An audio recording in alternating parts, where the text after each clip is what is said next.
Amen. Amen. Amen. Le sang de Jésus. Le sang de Jésus. Le sang de Jésus. Le sang de Jésus. Le sang de Jésus. Le sang de Jésus. Le sang de Jésus. Dans le puissant nom de Jésus, nous avons prié. Amen. Amen. Amen. Bien-aimés dans le Seigneur Jésus-Christ, bonjour ou bonsoir suivant le temps qui se passe là où vous êtes maintenant. Je suis apôtre Focam chrétien du ministère John et Territory Ministry. Je suis votre partenaire de prière de tout le temps, partenaire de prière de tous les jours. Amen. Frères et sœurs, papa, maman, bien-aimés, avant que nous ne commençons notre prière, notre thème de prière aujourd'hui, parce que nous allons prier beaucoup, on va écouter un peu quelques minutes, on va prendre quelques minutes pour le message, mais nous allons prier suffisamment. Prenez une cuillère à café d'huile d'onction que vous mettez dans votre bouche. Une cuillère à café d'huile d'onction que vous mettez dans votre bouche. Rincez très bien votre bouche. Laissez que cette cuillère à café d'huile d'onction reste dans votre bouche pendant au moins 2 minutes avant de l'avaler. Mettez un peu d'huile d'onction dans la paume de votre main. Frottez votre main, frottez-la. Frottez votre main, n'ayez pas pitié de la paume des 2 mains. Frottez-la un peu, frottez suffisamment. Frottez aussi votre front. Pour que toute écriture, toute marque qui n'est pas de ton créateur, de notre créateur, frotte ton front pour que toute marque qui est là-bas et qui n'est pas de ton créateur soit enlevée. On frotte, ne permet pas simplement seulement que aucune goutte d'huile d'onction ne tombe dans tes yeux parce que ça peut faire mal. Touchez un peu vos cheveux avec l'huile d'onction. Touchez votre nombril. Alléluia. Ce que vous avez fait sur vous-même ainsi. Faites exactement la même chose sur vos enfants ou vos petits-enfants avant qu'ils n'aillent dormir. Pour que pendant que vous allez conduire votre prière, le Saint-Esprit en vous visitant va certainement visiter vos enfants, vos petits-enfants, ainsi de suite. Alléluia. Amen. La question que tu vas te poser, frère et soeur, papa, maman, c'est comment je vais faire, comment pour avoir l'huile d'onction? Je vais prendre ça où est? Oui, vous avez extrêmement raison. Vous avez suffisamment raison. Vous avez 2 voies. Si vous connaissez notre YouTube, le YouTube de John et Territory Ministry en français, nous avons 2. Nous avons celui en anglais, nous avons celui en français. Ceux qui parlent l'anglais, ils peuvent aller sur YouTube en anglais. Il y a aussi le YouTube en français. Allez certainement surtout en français quand vous parlez le français. Si vous allez là-bas, ou bien la personne qui vous a donné la prière, qui vous a envoyé cette prière, demandez-lui cette prière-là. Si vous allez au contraire, si vous choisissez la route de YouTube, le titre de la prière que vous allez avoir, le titre de la prière pour prier sur votre propre huile et votre propre eau. Le titre de la prière que vous verrez dans le YouTube ou bien que la personne va vous envoyer, c'est « Comment prier sur l'eau avant de l'utiliser comme eau de vie ». Comment prier sur l'eau avant de l'utiliser comme eau de vie. Quand tu arrives sur ça, tu cliques tout simplement, tu restes tranquille. Ou bien si quelqu'un t'a envoyé cela, envoyer ça à toi-même, tu mets ça, tu apportes ton propre huile, ton propre d'eau, n'importe quelle quantité d'eau que tu veux. Si c'est une très petite quantité, tu vas prier sur la petite quantité là. Maintenant, si la petite quantité d'huile ou bien de l'eau que vous avez prié là-dessus, vous pouvez maintenant, si vous mettez même dans tout un puits d'eau, le puits là, toute l'eau qui sera à l'intérieur sera maintenant une bénie. Même si c'est toute une rivière, ou bien un marigot, ou bien tout un océan, tu mets un gobelet d'eau bénie, toute l'eau là qui est là-bas maintenant va devenir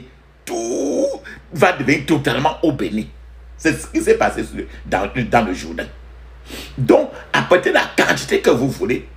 Ne dites pas que non, ceci est petit. Non, n'importe quelle quantité que vous avez apporté, vous allez maintenant ajouter tout le temps parce que l'eau bénie, ça va être là pour toujours.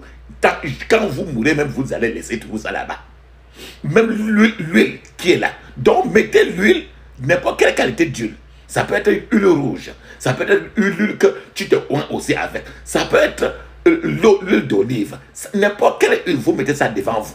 Vous suivez, vous allez tout ça, vous mettez la prière, vous suivez, vous faites la prière.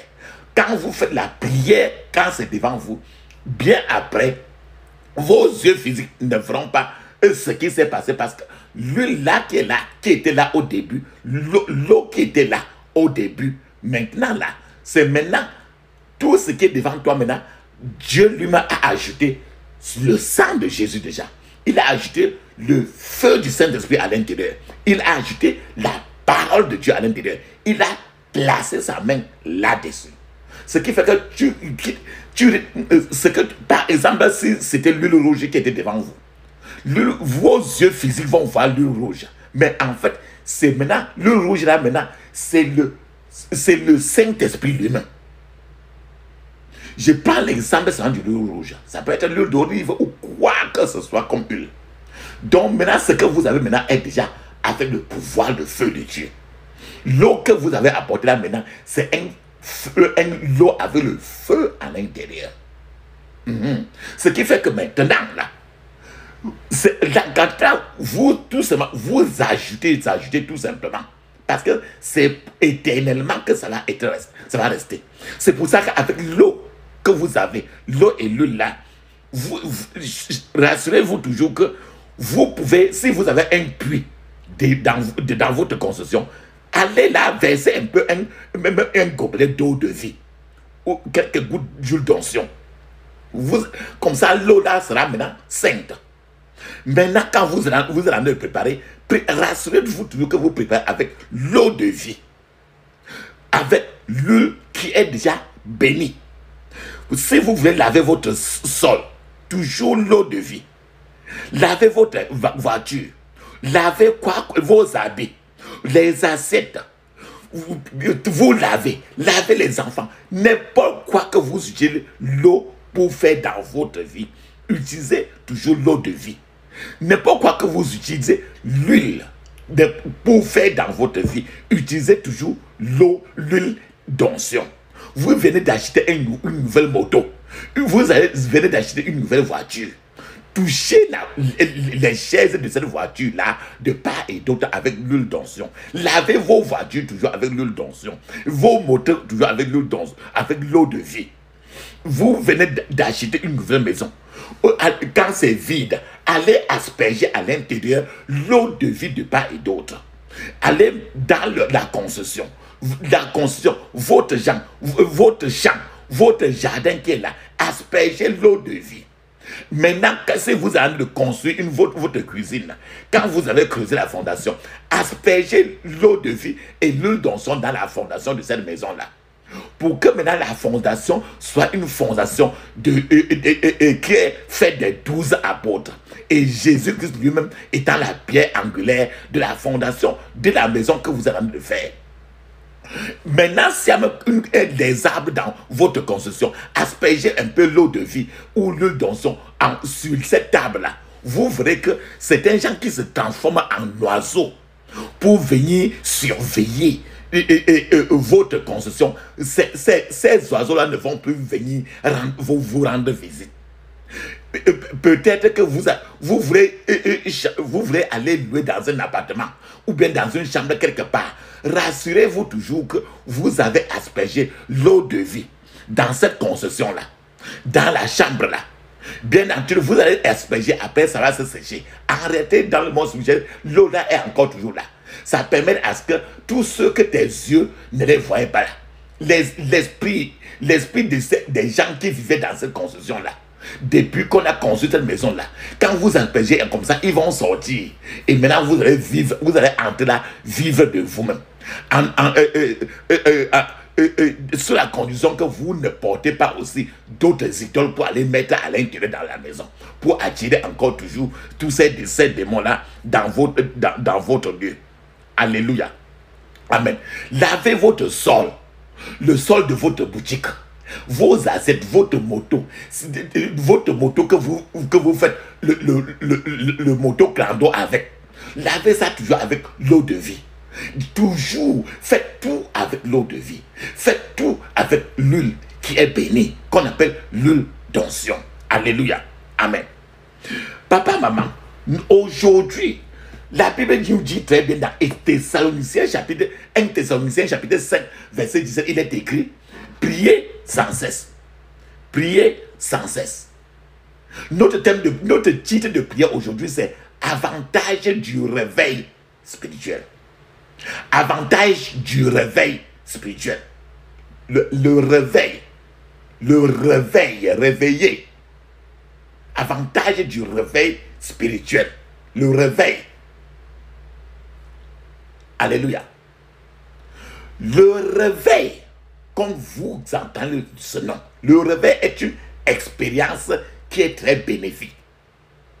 Le réveil spirituel est une expérience qui a trop d'avantages bénéfiques dans la vie spirituelle d'une personne, dans la vie spirituelle d'une congrégation, même une église ou bien d'une famille, dans la vie spirituelle d'une ville, dans la vie spirituelle d'une nation, d'un pays, pourquoi pas du monde.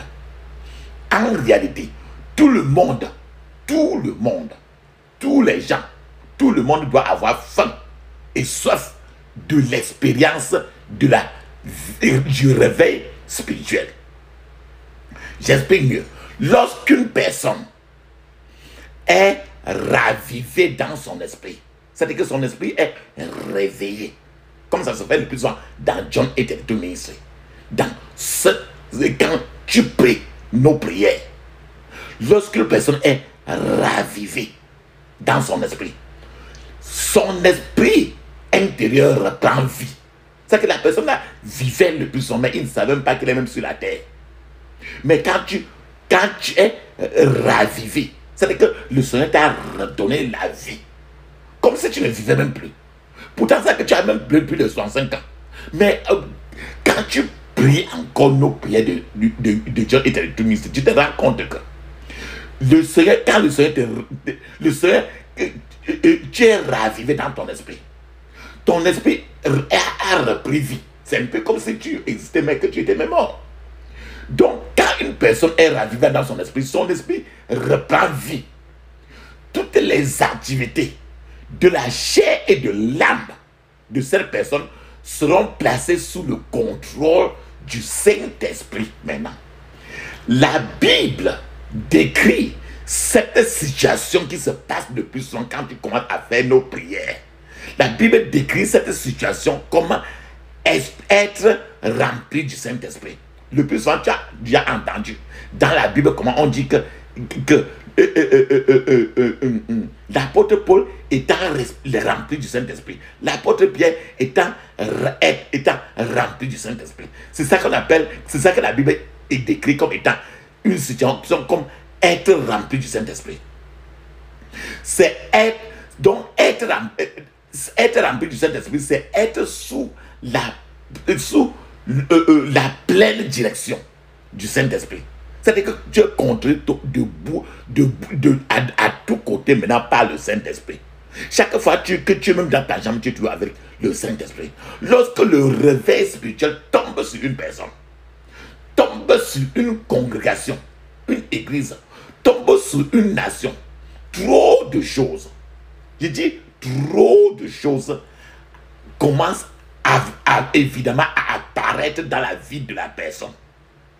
Je crois que dès que tu as commencé certainement à faire les prières de John et Trinity Ministry, tu t'es rendu compte qu'il y a trop de choses qui commencent à bousculer dans ta vie. Mais c'est de ça que nous parlons aujourd'hui.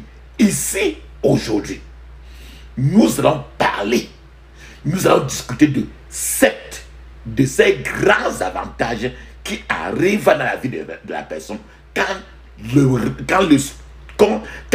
y a le réveil spirituel dans ta vie.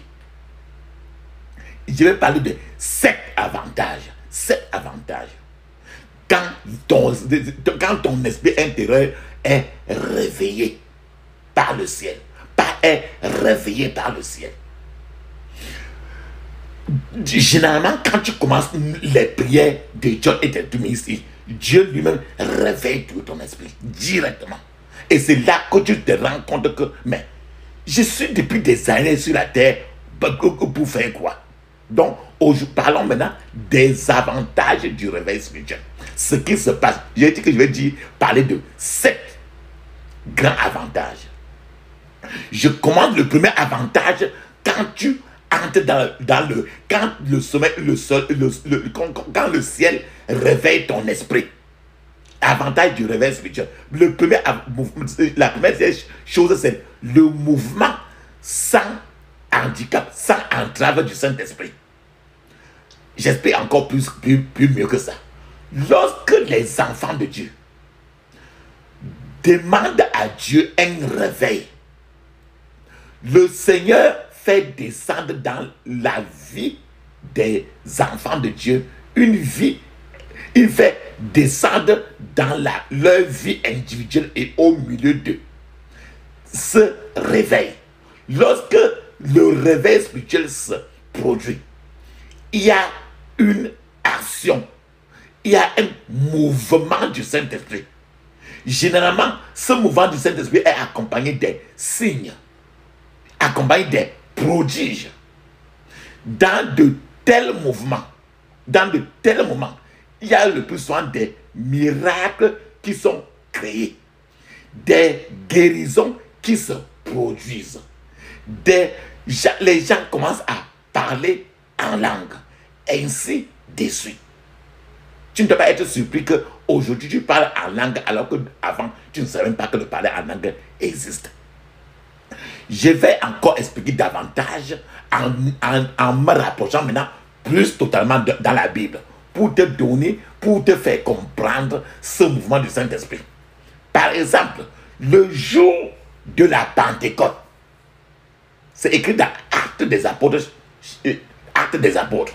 Le jour de la Pentecôte, les disciples du Seigneur Jésus attendaient dans la chambre haute, comme le Seigneur Jésus-Christ l'avait ordonné. Soudain, le Saint-Esprit est descendu parmi les disciples. L'un des premiers signes et impacts sur les disciples du Seigneur Jésus-Christ fut le courage. C'est-à-dire qu'avant quand le Seigneur Jésus était mort, il est parti au ciel. Mais quand ils sont restés, c'est dans le chapitre 1 de Actes des Apôtres, les disciples sont restés, ils avaient peur et honte même de prêcher l'évangile. Mais quand le Saint-Esprit est descendu sur eux, maintenant le courage est venu.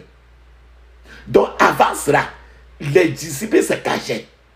Mais ensuite, ces mêmes disciples sont devenus si audacieux, si courageux, qu'ils ont pu prêcher ouvertement en public. Quand on entendait les disciples parler en diverses langues, on disait que ces disciples-là avaient saoulé, qu'ils étaient ivres. Et quand ils ont dit ça ainsi, l'apôtre Pierre, lui-même rempli du Saint-Esprit, est sorti du groupe des apôtres. Et l'apôtre Pierre a prêché avec audacité, avec courage, et beaucoup de gens ont donné leur vie à Jésus-Christ. Beaucoup de gens ont cru ce jour-là au Seigneur Jésus-Christ. Pour que tu comprennes ce qui s'est passé, je vais partager avec vous Actes, c'est le chapitre 2, Actes des Apôtres, chapitre 2 de 1 à 21. Je vais vous donner Actes des Apôtres, chapitre 2, de verset 1 au verset 21, puis verset 41. Je cite: quand le jour de la Pentecôte arriva, ils étaient tous ensemble au même endroit. Soudain, un bruit semblable à celui d'un vent fort et soufflant vint du ciel et remplit toute la maison où ils étaient assis. Ils virent quelque chose comme des flammes de feu qui étaient séparées et se tenaient au-dessus de chaque personne présente. Ils furent tous remplis du Saint-Esprit. On dit tous. Tous. La Bible dit très bien, c'est le verset 4. Ils furent tous remplis du Saint-Esprit. Et ils commencèrent à parler différentes langues. Voilà, le parler en langue. Ils commençaient à parler différentes langues par la puissance que le Saint-Esprit leur donnait. Il y avait à Jérusalem des Juifs religieux ordinaires de tous les pays du monde. Lorsqu'ils entendirent ce bruit, une foule se rassembla et furent tous surpris car chacun les entendait parler dans sa langue. Ils en furent complètement étonnés. Ils ont dit, regardez, tous ces gens que nous entendons parler, ne sont-ils pas de Galilée? Alors, comment est-il possible que chacun de nous les entend dans sa propre langue? Nous venons de différents endroits. Partie, Médie, Élam, Mésopotamie, Judée, Cappadoce, Pont, Asie, Gis, Phrygie, Pamphylie, Égypte, région de Libye, près de Cyrène, Rome 11, Juifs et Juifs devenus Juifs, Crète et Arabie. Mais nous les entendons raconter dans nos propres langues les grandes choses que Dieu a faites. Ils étaient tous stupéfaits et confus, se demandant qu'est-ce que cela signifie. Mais d'autres se moquaient d'eux, disant, ils ont trop bu de vin. Mais Pierre se leva avec les 11 autres et dit d'une voix forte à la foule, mes concitoyens juifs, et vous tous qui êtes à Jérusalem, écoutez-moi, faites attention à ce que j'ai à dire. Ces gens ne sont pas ivres, comme vous le pensez.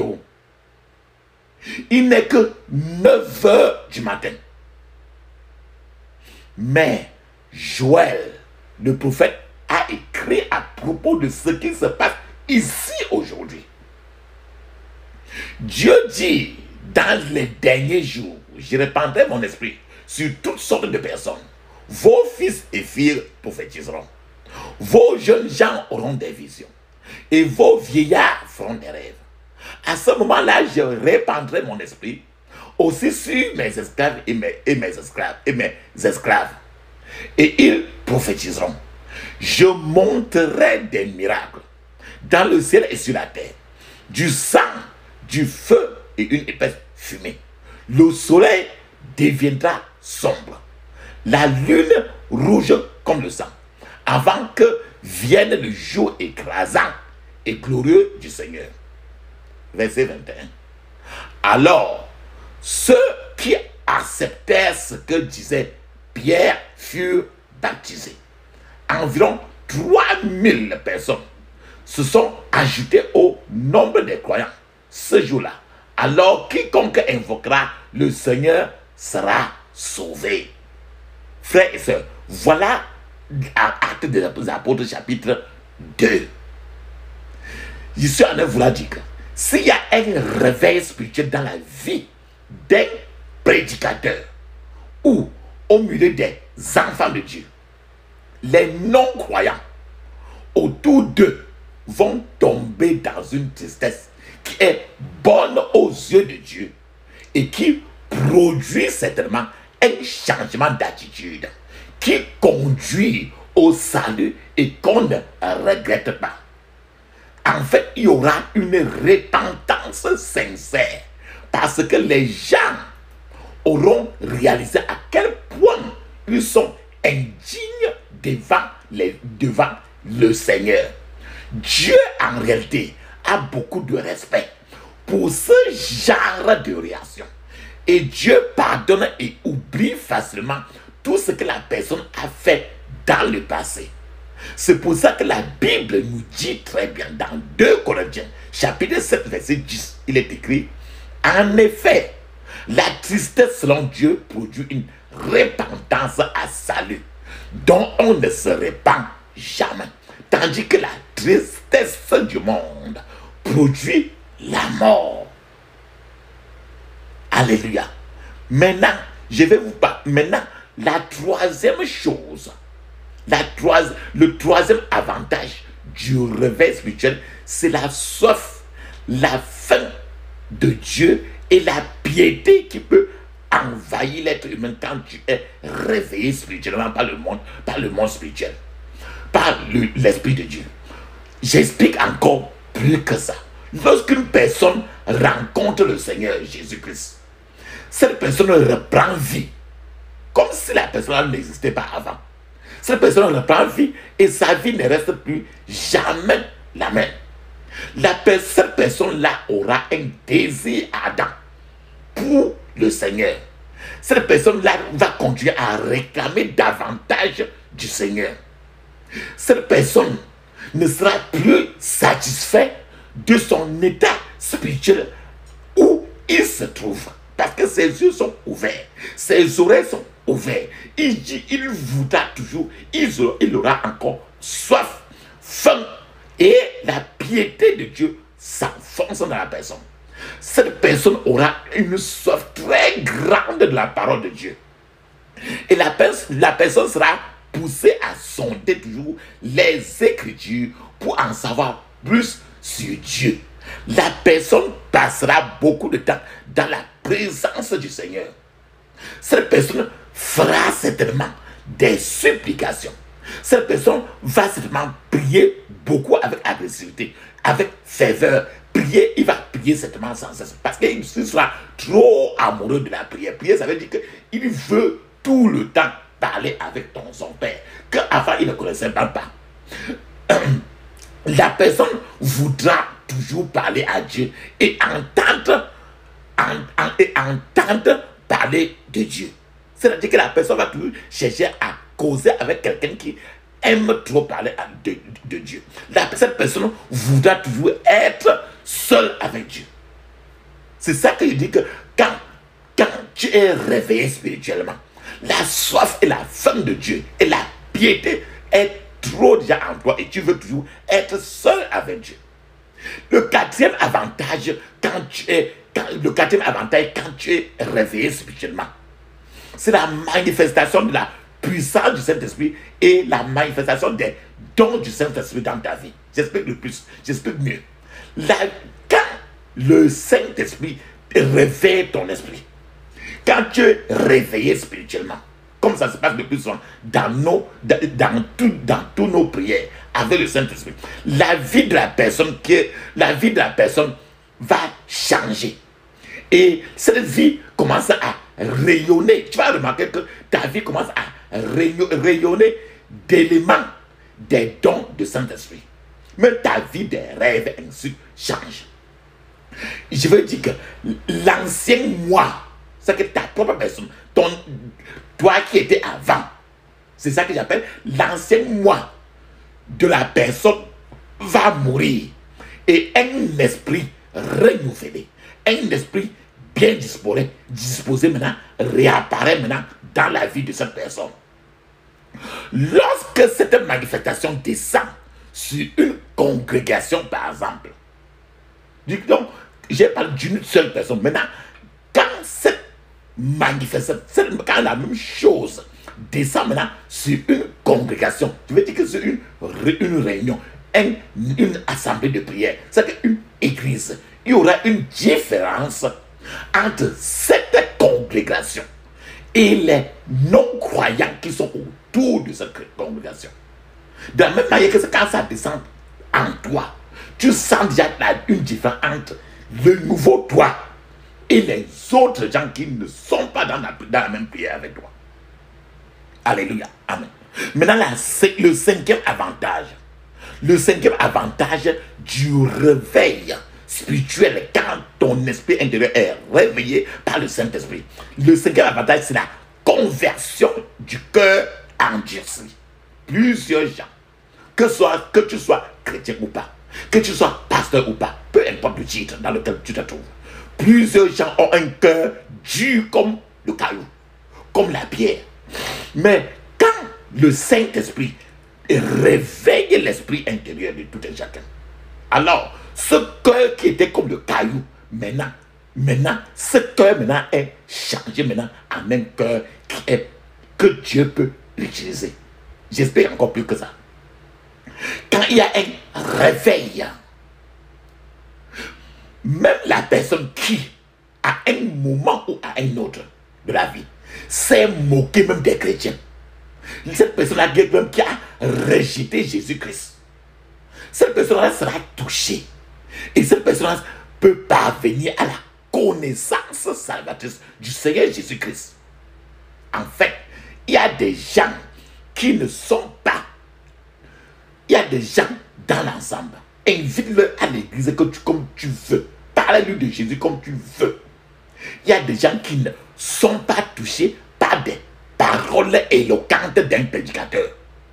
Les beaux mots, les gros mots du français, de la prédication de la personne. C'est qu'il y a des gens que leur cœur à ce moment ne fléchit même jamais.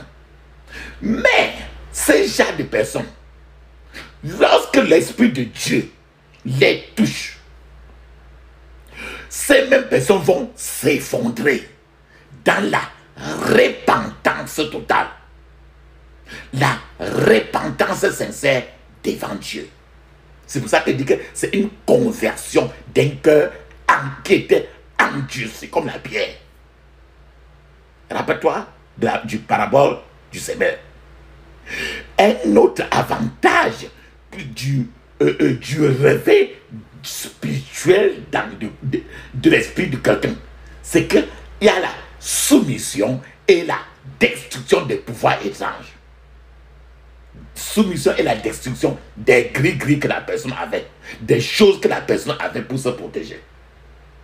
Ou bien la soumission et la destruction des choses que la personne avait en lui, qui semblent ne pas être gris-gris, mais en réalité, c'est des choses très étranges. Attends, je vous explique un peu plus que ça.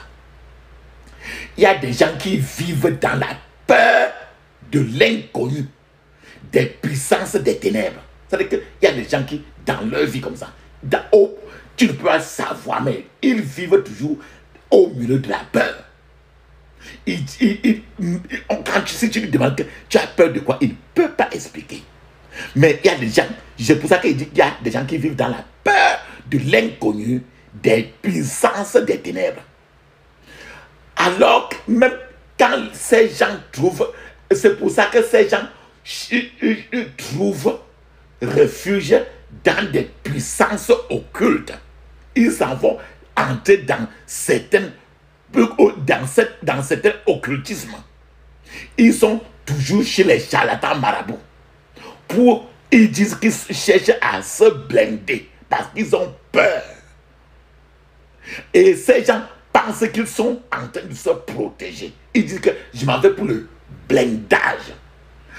Quand il dit blindage ainsi, je m'en vais à la rivière pour qu'on me lave avec le sang d'un animal qu'on a tué.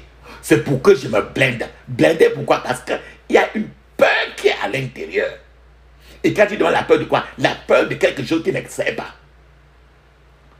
Donc, lorsque de telles personnes, que je viens de parler maintenant, lorsque de telles personnes rencontrent le Seigneur, et ils sont réveillés, leur esprit intérieur est réveillé par le pouvoir du Saint-Esprit, ces personnes soumettront tous les pouvoirs obscurs, les pouvoirs sales qu'ils avaient, qu'elles ont utilisés dans le passé pour se protéger. Les choses qu'ils avaient qu'ils disaient qu'ils avaient ça pour se blinder. Blinder contre. C'est-à-dire qu'ils prenaient Satan pour se blinder contre Satan. Ils disaient que c'était pour se protéger. Toutes choses qu'ils avaient pour se protéger. C'est comme ça. C'est comme cela. C'est comme ce qui s'est produit à Éphèse. À l'époque de l'apôtre Paul.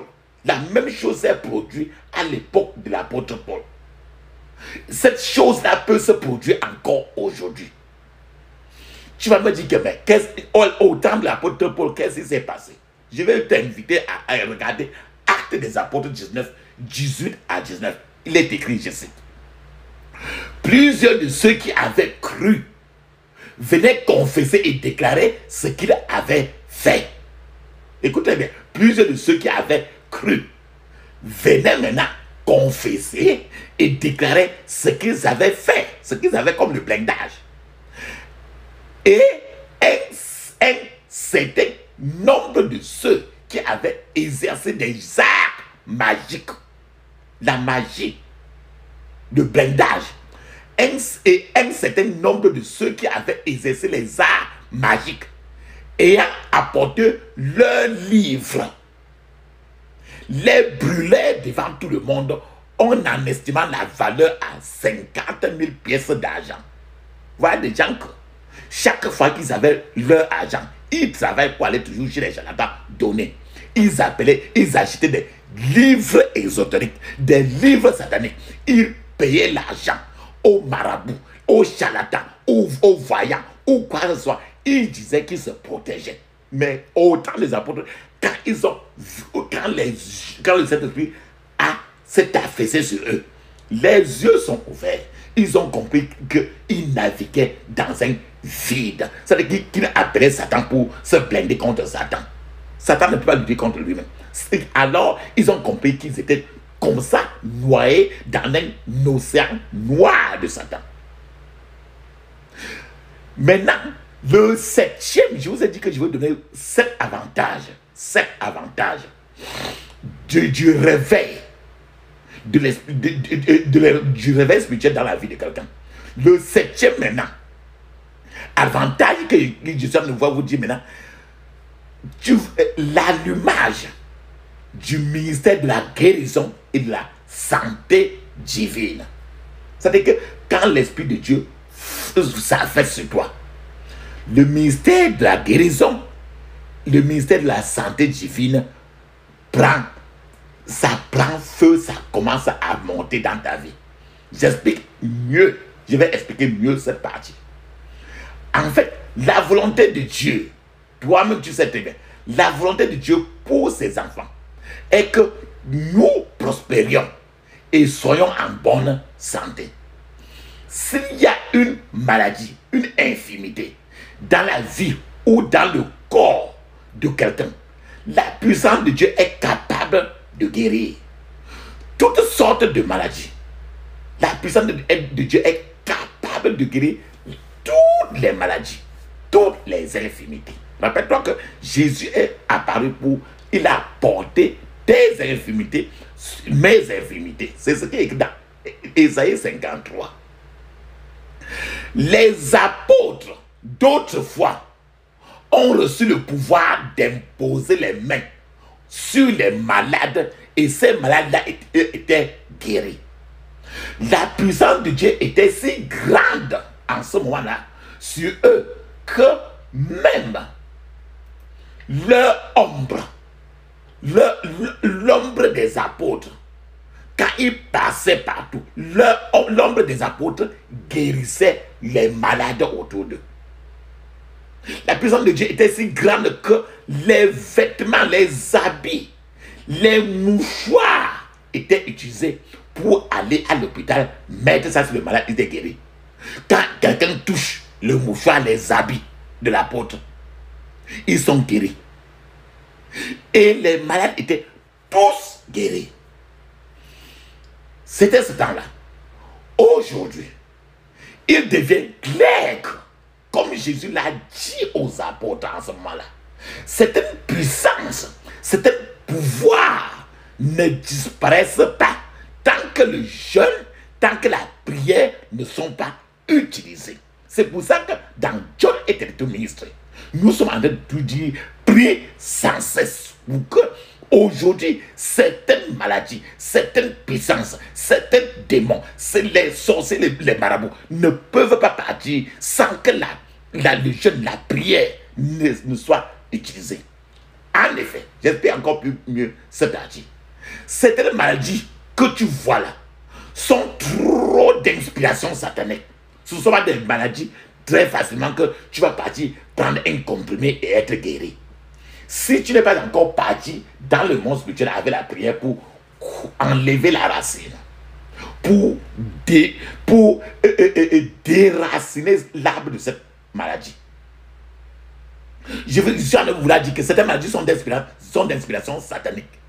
Et avec ça, nous comprenons que les choses le plus souvent n'arrivent pas par hasard. Il y a toujours, s'il y a une fumée quelque part, sache toujours qu'il y a un feu quelque part. J'explique encore mieux que ça. Dans certains pays, par exemple, les gens deviennent membres du personnel médical. C'est-à-dire que quelqu'un devient docteur, ou bien infirmière, ou bien sage-femme. Les gens deviennent membres du corps, du personnel, membres du personnel médical, juste parce qu'ils veulent prendre soin des gens. Juste parce qu'ils aiment la créature de Dieu. Juste parce qu'ils ont pitié des souffrances humaines. Ces gens le plus souvent ont un cœur compatissant et ne veulent pas que les gens souffrent. Voilà ce qui se passe dans plusieurs pays. D'autres fois, surtout, je parle à ce moment-là, je parle surtout des pays développés. Maintenant, quand tu regardes comment les gens deviennent comme ça, là, juste parce qu'ils ont la compassion de l'être humain. C'est que quand tu vois, quelqu'un qui est là sur un lit d'hôpital pendant plus de 8 mois, il ne se lève jamais. Ça apporte un truc de compassion à plusieurs personnes dans plusieurs pays développés. Mais, aujourd'hui, quand tu regardes dans d'autres pays, certainement, que je ne peux pas citer les noms, dans d'autres pays, c'est l'inverse qui se produit. L'inverse qui se produit. Je vous ai dit que dans d'autres pays développés, dans plusieurs pays développés, les gens deviennent membres du corps, du personnel médical parce que la compassion est avancée. Ils ne veulent pas voir souffrir les gens. Ça, c'est trop ainsi. Mais dans plusieurs autres pays, certainement d'autres qui ne sont pas développés, c'est au contraire le contraire. C'est l'inverse qui se produit. Enfin, vous trouverez dans ces pays-là des gens qui ont avoué que leur objectif, en s'impliquant dans la profession médicale, dans le domaine de la médecine, que ce qui était dit dans leur tête était d'avoir le sang, de pouvoir avoir le sang des gens destinés à être utilisés dans le monde occulte et avoir le sang des gens pour aller faire des sacrifices. Papa, maman, je ne suis pas en train de raconter des histoires, tout simplement, ou des fables. Mais je suis en train de parler de la réalité qui sortent des confessions, qui sont sorties des confessions de plusieurs personnes, de ceux qui ont été impliqués dans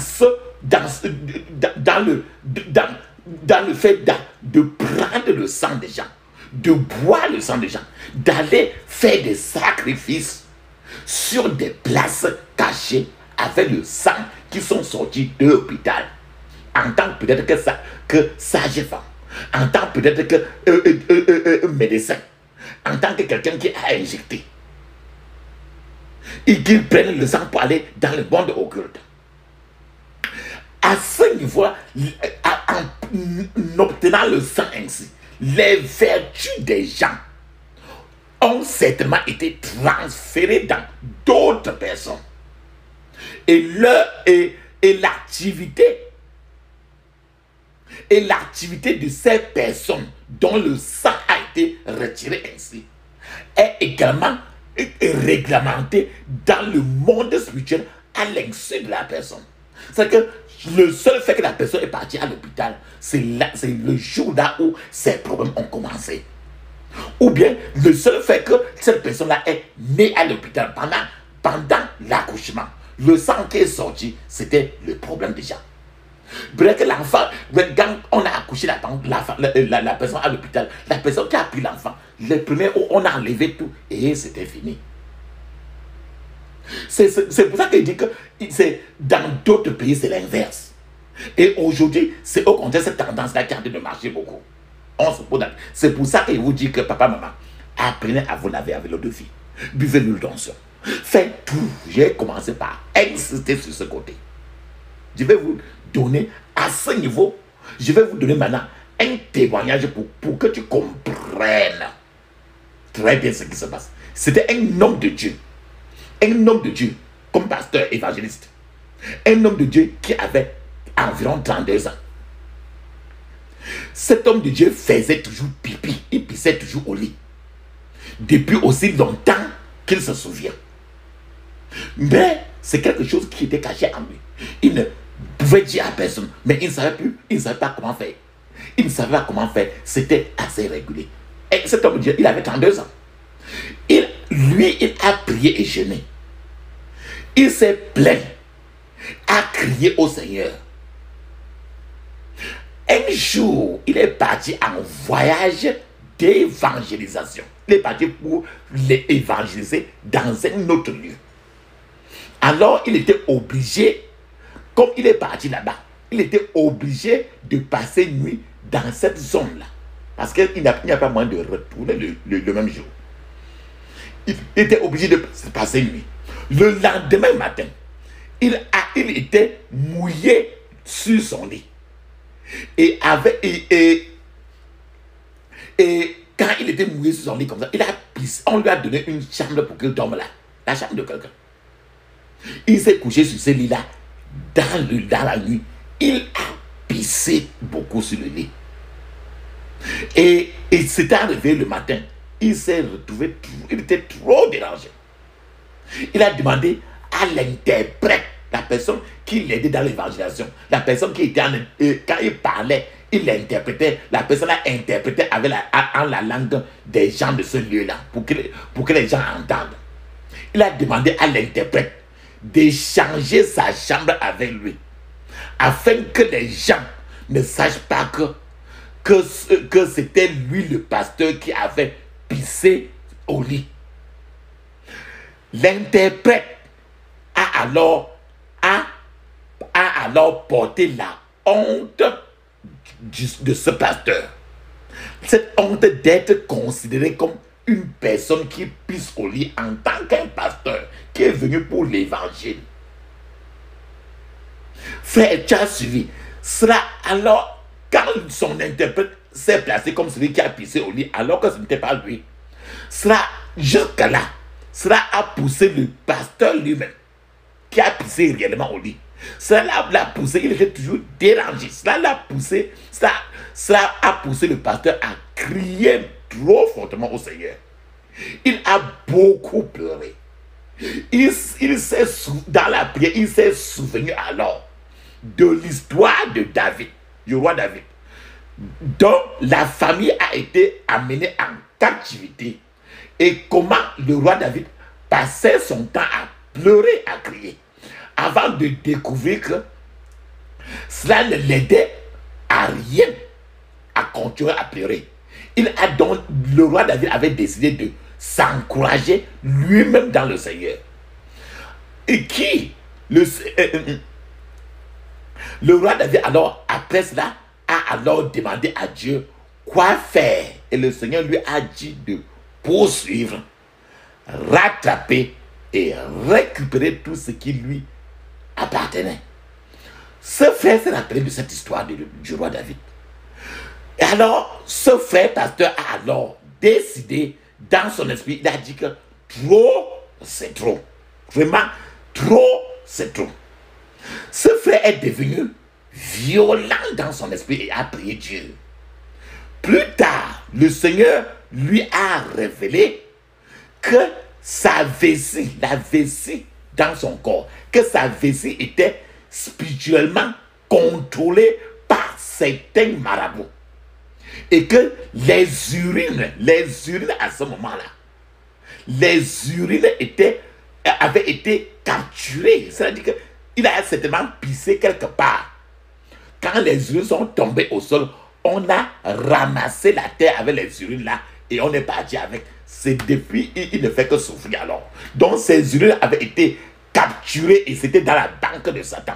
on manipulait sa vessie comme on entend. Alors le frère s'est lancé alors dans de violentes prières et ces violentes prières ont brisé le fardeau, le joug qui était en son cou. Le frère a commandé, a ordonné que celui qui est en train de contrôler le mouvement de ses urines à partir d'une centrale quelque part, qu'il a commandé au régulateur de cesser de fonctionner et que son urine soit libérée de la captivité de ce marabout, de ce sorcier quelque part là. Le problème de pisser au lit, quand il a fait ces choses-là, le problème de pisser au lit s'est arrêté. Papa, maman, c'est pour ça que je vous ai dit toujours de prier sans cesse. Tous les pleurs, les cris qu'il avait fait auparavant étaient une perte de temps. Jusqu'à ce qu'il fasse les bonnes prières, les prières ciblées. Car s'il ne faisait pas ça, rien ne devait changer. Papa, tu as compris. Je vais encore te transporter dans un autre témoignage. Ne dis pas que je suis en train de vous donner trop de témoignages. C'était un jour comme ça là. Il y a une dame.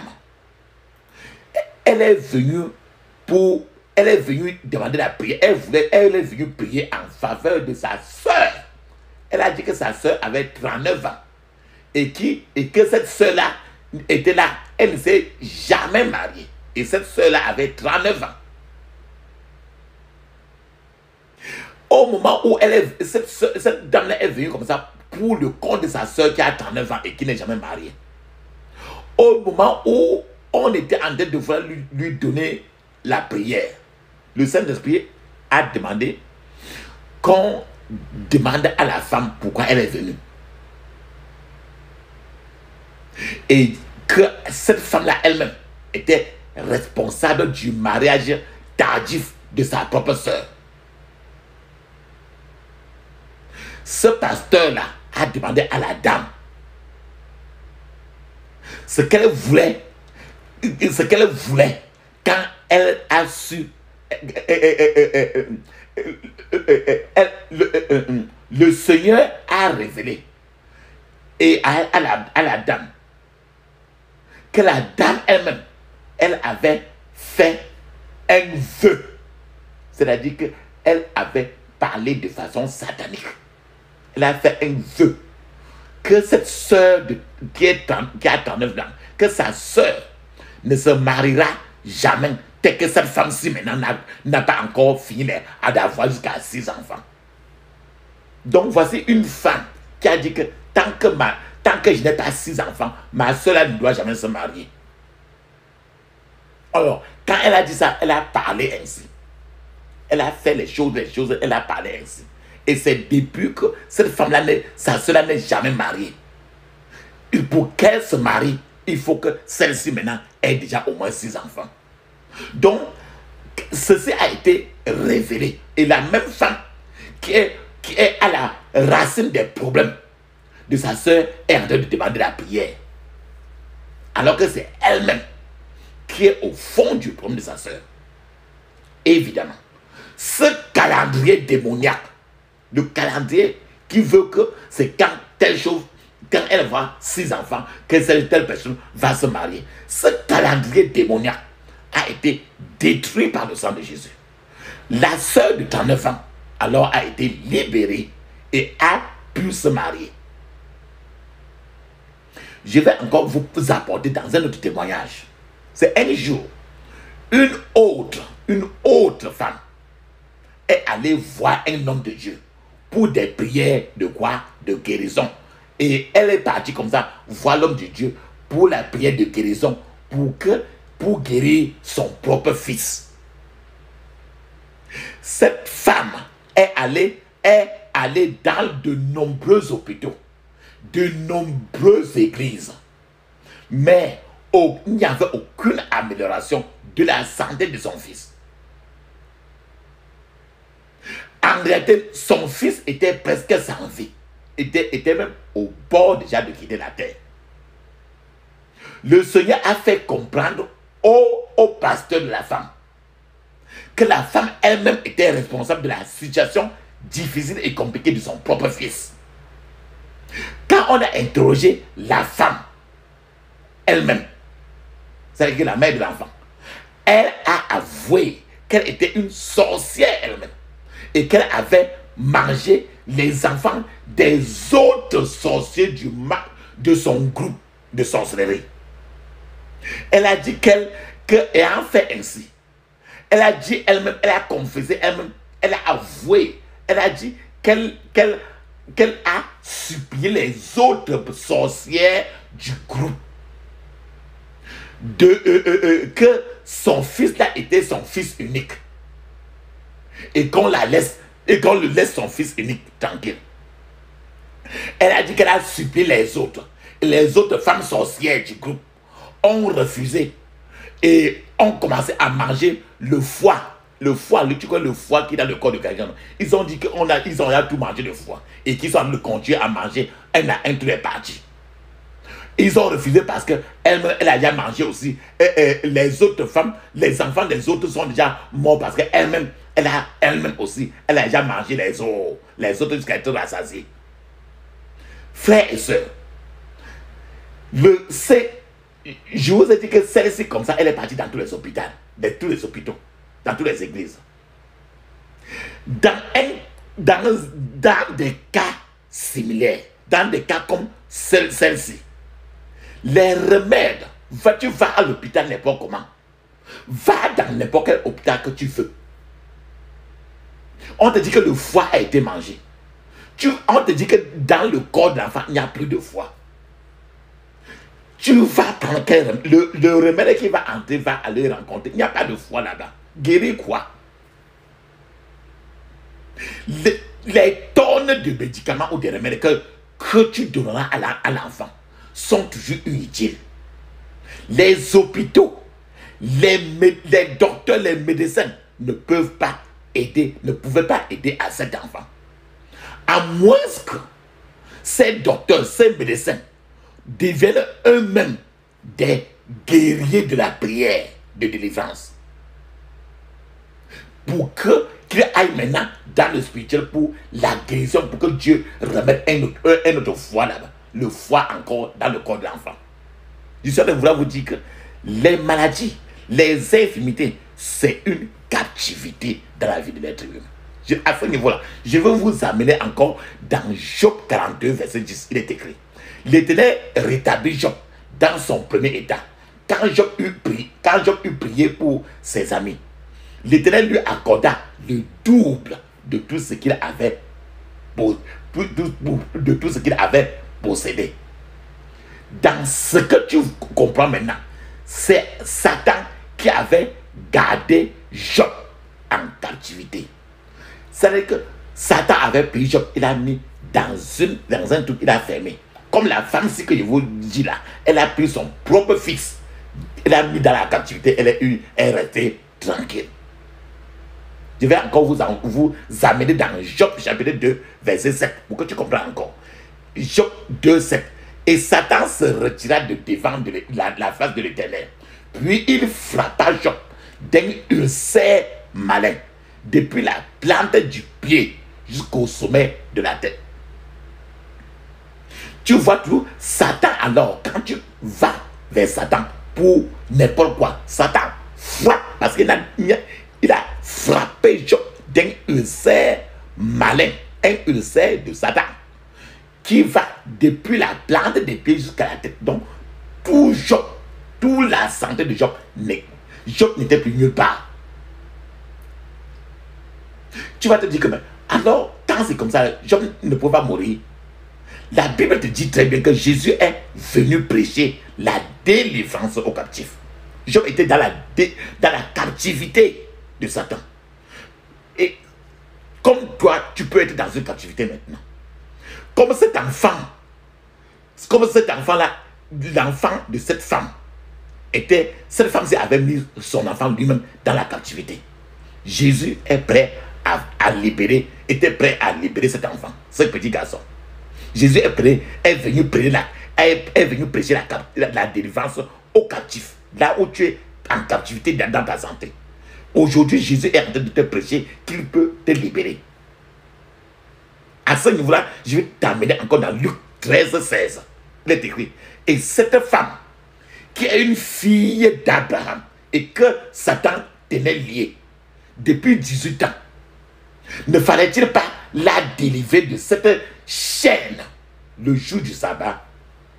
Quand tu vois ici, maintenant là, Jésus lui-même Satan a attaché. C'est-à-dire que Satan a mis une femme dans la servitude. Satan a attaché depuis 18 ans une femme. Et cette femme qui est une fille d'Abraham et que Satan tenait liée depuis 18 ans. Liée, ça veut dire qu'attaché. C'est-à-dire que mettre dans la servitude. C'est-à-dire que dans la captivité. Ne fallait-il pas la délivrer de cette chaîne? La chaîne attachée. La chaîne pour attacher le jour du sabbat. C'est-à-dire que tu peux être attaché par le cancer. Tu peux être attaché par une maladie. Tu peux être... Donc cette femme s'est été attachée dans la servitude. Donc dans ce verset, Jésus lui-même appelle la maladie comme étant une servitude. Comme étant un esclavage. Dans ce verset. Et il a libéré la femme de cette servitude de maladie. Quand elle a vécu pendant depuis 18 ans.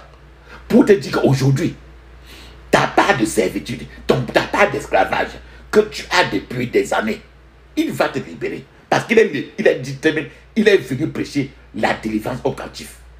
Il a dit très bien qu'il est le même hier, aujourd'hui et éternellement. C'est à ce niveau-là que je vais te porter encore pour que tu comprennes. Dans Actes chapitre 10, verset 38, il est écrit, je sais pour que tu comprennes avec moi. Comme Dieu a oint du Saint-Esprit et de puissance Jésus de Nazareth, qui allait de lieu en lieu, faisant du bien et guérissant tous ceux qui étaient opprimés par le diable, car Dieu était avec lui. Opprimé par le diable. Tu comprends? Opprimé par le diable.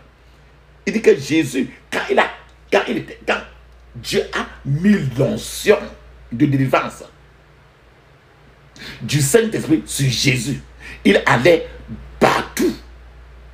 Il fait de bien, il guérissait tous ceux qui étaient opprimés. Opprimés, ça veut dire que c'est le mot opprimé, ça veut dire que c'est une oppression. Que le diable oppressait. Et Dieu était avec lui. Ici, dans le verset, Acte 10, verset 38, la maladie ici est encore appelée oppression. Il a dit opprimé par le diable. Opprimer quelqu'un, c'est une oppression. Donc la maladie, c'est une oppression.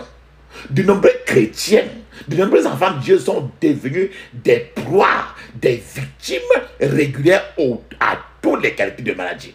Les maladies aujourd'hui dans la vie des gens, des uns et des autres, les oppriment. Alors que la promesse de Dieu te concernant la santé de ces enfants est très claire. Voilà ce que Dieu veut de toi et de moi. Ce que Dieu, la promesse qu'il t'a fait et m'a fait concernant la maladie, concernant la santé. Il a dit dans 3 Jean chapitre 1 verset 2. Je cite, bien-aimé, je souhaite que tu prospères. Voilà le souhait de Dieu. Que tu prospères à tout égard. Tout. Pas un seul département de ta vie. À tout égard. Et sois en bonne santé. Donc voilà le souhait de Dieu concernant ta santé. Et sois en bonne santé comme prospère l'état de ton âme. Il veut aussi que ton âme ne soit pas en esclavage. Que ton âme ne soit pas toujours sur place. Que ton âme avance. Que tes humeurs, la colère quitte. Que les murmures quittent. C'est ça ton âme. Lorsqu'une personne est malade, quand une personne est malade, pas n'importe quelle maladie. Lorsqu'une personne est malade, il y a 3 entités, 3 choses qui sont impliquées, 3 entités qui sont impliquées dans la maladie d'une personne. La première des choses, c'est Dieu lui-même. Dieu lui-même est impliqué, comme la première entité. Dieu est impliqué. Dieu est celui qui ne veut pas que les gens soient malades. C'est ce qu'il vous a dit dans 3 Jean 1 de verset 2. Il dit, bien aimé, je souhaite que tu prospères à tout égard. Et je souhaite aussi que tu sois en bonne santé. Dieu ne veut pas que tu sois malade. Dieu veut la santé pour toi. La deuxième chose la deuxième entité qui est impliquée, c'est la personne elle-même qui est malade. La personne elle-même qui ne veut pas être malade. Toi et moi, personne n'aime jamais être malade. La troisième entité qui est impliquée, c'est la maladie elle-même qui ne veut pas partir, qui ne veut pas quitter l'enfant de Dieu. À ce niveau, je vais encore vous inviter pour qu'on regarde dans Exode 23, verset 25. Exode 23, verset 25, il est écrit: vous servirez l'Éternel votre Dieu, et il bénira votre pain et vos eaux, et j'éloignerai la maladie du milieu de toi. J'éloignerai la maladie du milieu de toi. Donc ça veut dire que quand ton pain est béni, l'eau est bénie. Je vous ai parlé de l'eau de vie aujourd'hui. Je vous ai parlé de l'huile d'onction aujourd'hui. Il dit qu'avec ça, il va éloigner la maladie de toi, de ta maison, de ton corps. C'est avec ça qu'il va encore vous ramener encore dans Exode 15, verset 26. Exode 15, verset 26, il est écrit. Il dit, si tu écoutes attentivement la voix de l'Éternel, écoute très bien, si, il y a des conditions. Si tu écoutes attentivement la voix de l'Éternel, ton Dieu, si tu fais ce qui est droit à ses yeux, et non à tes propres yeux, ce qui est droit à ses yeux, si tu prêtes l'oreille à ses commandements, je ne dis pas à ta volonté, à ses commandements, et si tu observes tous ses lois, voilà les conditions d'abord. Je ne te frapperai d'aucune des maladies dont j'ai frappé les Égyptiens, car je suis l'Éternel qui t'a guéri. Donc, ici, vous avez entendu, ce sont les conditions que Dieu a données aux Israélites concernant la bonne santé. C'est vrai, certes, nous aujourd'hui, nous avons une meilleure, je dis encore meilleure alliance aujourd'hui plus que dans le passé. Dieu guérit toujours toutes les maladies, toutes les affections, toutes les oppressions. Avant, avec les Israélites, ce n'était pas facile. Aujourd'hui, nous avons une meilleure alliance que Jésus-Christ a versé. En versant son temps sur la croix, il nous a mis dans une autre catégorie plus meilleure. Dieu guérit toujours toutes les maladies et affections. C'est pour ça que je veux vous amener dans le psaume 103, verset 3. Il est écrit, je cite, c'est lui qui pardonne toutes tes iniquités, qui guérit toutes les maladies. Il dit que c'est lui qui pardonne. Il est là pour le pardon. Tout, pas seulement, toutes tes iniquités. C'est lui qui guérit toutes les maladies. Il n'y a aucune maladie qui ne guérit pas. Quand tu entends ainsi, le livre de Luc, dans le Nouveau Testament, le livre de Luc, apôtre Luc, L-U-C, dit que Jésus guérit toutes sortes de maladies. Pourquoi notre corps ne devait-il pas être sain et préservé? À ce niveau, je vais vous amener encore dans 1 Corinthiens chapitre 6, verset 19. Il dit très bien, ne savez-vous pas que votre corps, le corps que tu portes là, est le temple du Saint-Esprit? Ce n'est pas le temple de l'alcool, de la bière. Ce n'est pas le temple de l'adultère ou de la fornication. Ne savez-vous pas que votre corps est le temple du Saint-Esprit qui est en vous, que vous avez reçu de Dieu, et que vous ne vous appartenez point à vous-même. Ceci veut dire que votre corps que vous portez là est la maison du Saint-Esprit. C'est-à-dire que le temple, c'est l'église, c'est là où c'est le Saint-Esprit qui devait vivre. Mais quand chaque fois que tu prends une seule verre de vin rouge, c'est le serpent ancien qui descend. Tes yeux voient au compteur le vin rouge. Tes yeux voient au compteur la Beaufort, la 33. Mais c'est le serpent ancien qui vient maintenant pour remplacer le Saint-Esprit. Mais la Bible dit que ton corps n'est pas le temple de la 33. Que ce n'est pas le temple du vin rouge. Ce n'est pas le temple du whisky. Votre corps est le temple du Saint-Esprit. Et il doit donc être préservé pour le Saint-Esprit.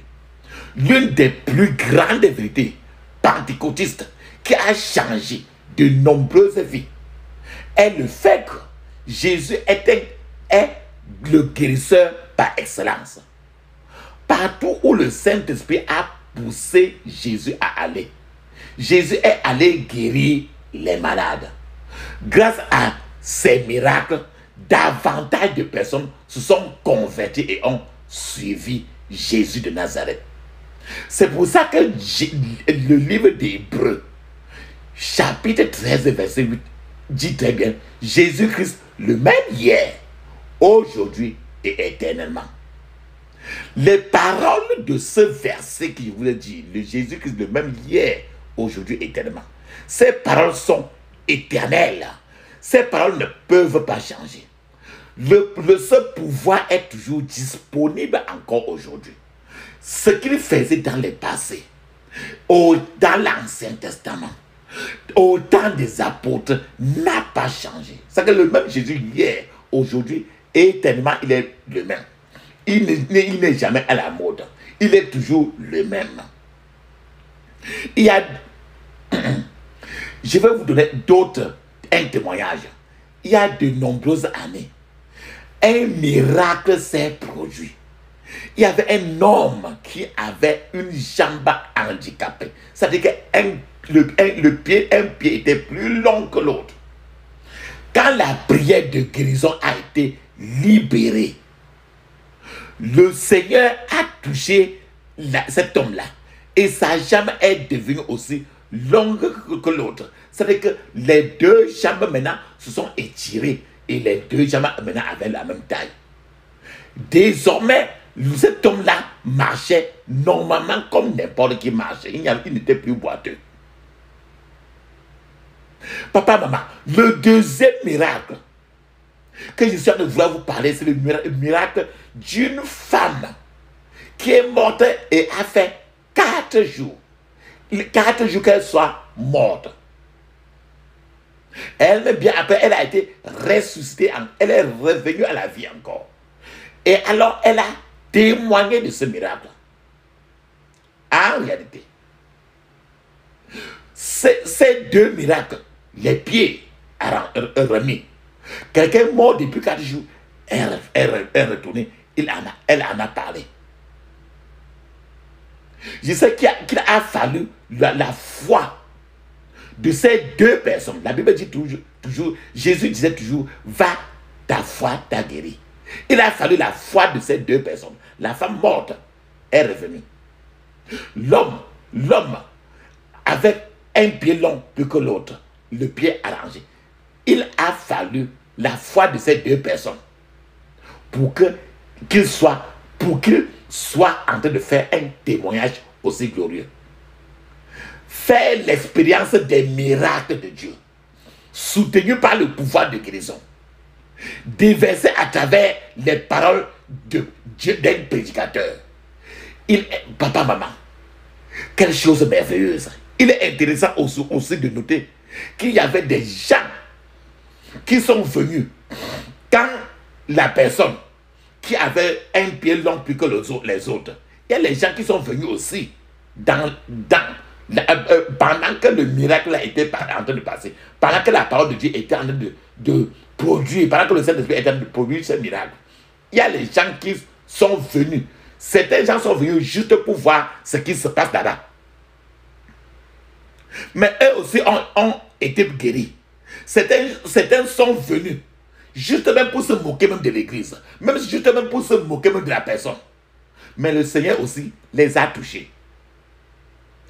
Ces réunions de réveil spirituel font leur publicité eux-mêmes. Quand il y a un réveil spirituel, ce n'est pas quelqu'un qui fait la publicité de ce réveil spirituel. Le réveil spirituel parle de lui-même. Le Saint-Esprit fait sa propre publicité de lui-même. Il n'a pas besoin d'une interférence. Ceux qui ont été touchés étaient convaincus que le Seigneur avait fait de grandes choses dans leur vie. Papa, maman, je suis convaincu que Dieu ne veut pas que ses enfants soient malades. J'espère que vous aussi le savez aussi que moi. cela ne lui profite à rien. Cela ne profite à Dieu à rien. Si si les enfants de Dieu sont attachés par une quelconque maladie, cela va empêcher les enfants de Dieu de faire l'œuvre de Dieu, et c'est ça la perte de Dieu. Dieu n'est pas intéressé à ce que toi et moi, nous sommes criblés par une maladie. Je suis en train de vouloir vous dire que l'époque et le temps des miracles, comme on disait le temps des apôtres, là, que le temps de ceci, cela, l'époque et le temps des miracles n'est pas révolu, ce n'est pas fini.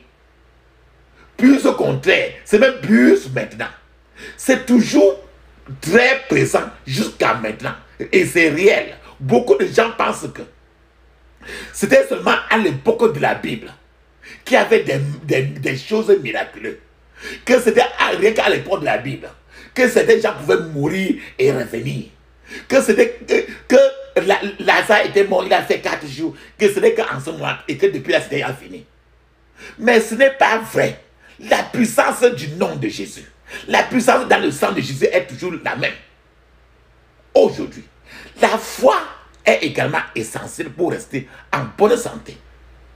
C'est la volonté de Dieu. C'est le souhait, je vous ai donné ces écritures-là. C'est le souhait de Dieu pour toi et moi.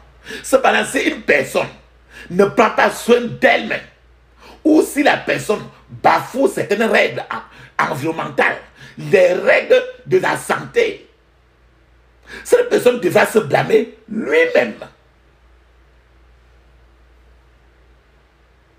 Je vais te donner un témoignage encore. C'est d'un frère qui a parlé de son enfance. Il a dit que quand il était un petit garçon, il allait nager dans une piscine publique, la piscine où tout le monde va tomber là pour se nager. Il partait nager dans une piscine publique. Et son père l'avait prévenu de ne plus partir là-bas. Mais lui, il a dit que non, mon père, il ne comprend pas vraiment la réalité. Il est déconnecté. Il ne me comprend même pas. Alors, le frère dit qu'il a continué à partir. Un jour, il est parti. Et dès son retour à la maison, les yeux de ce frère-là ont commencé à lui démanger. Démangeaison des yeux.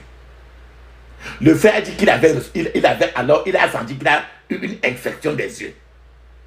Et ça a duré, cette infection a duré des semaines.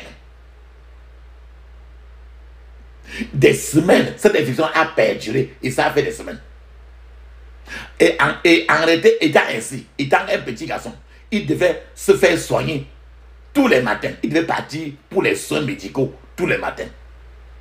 Et partir pour les soins médicaux tous les matins, cela impliquait qu'il devait partir là et arriver tard à l'école.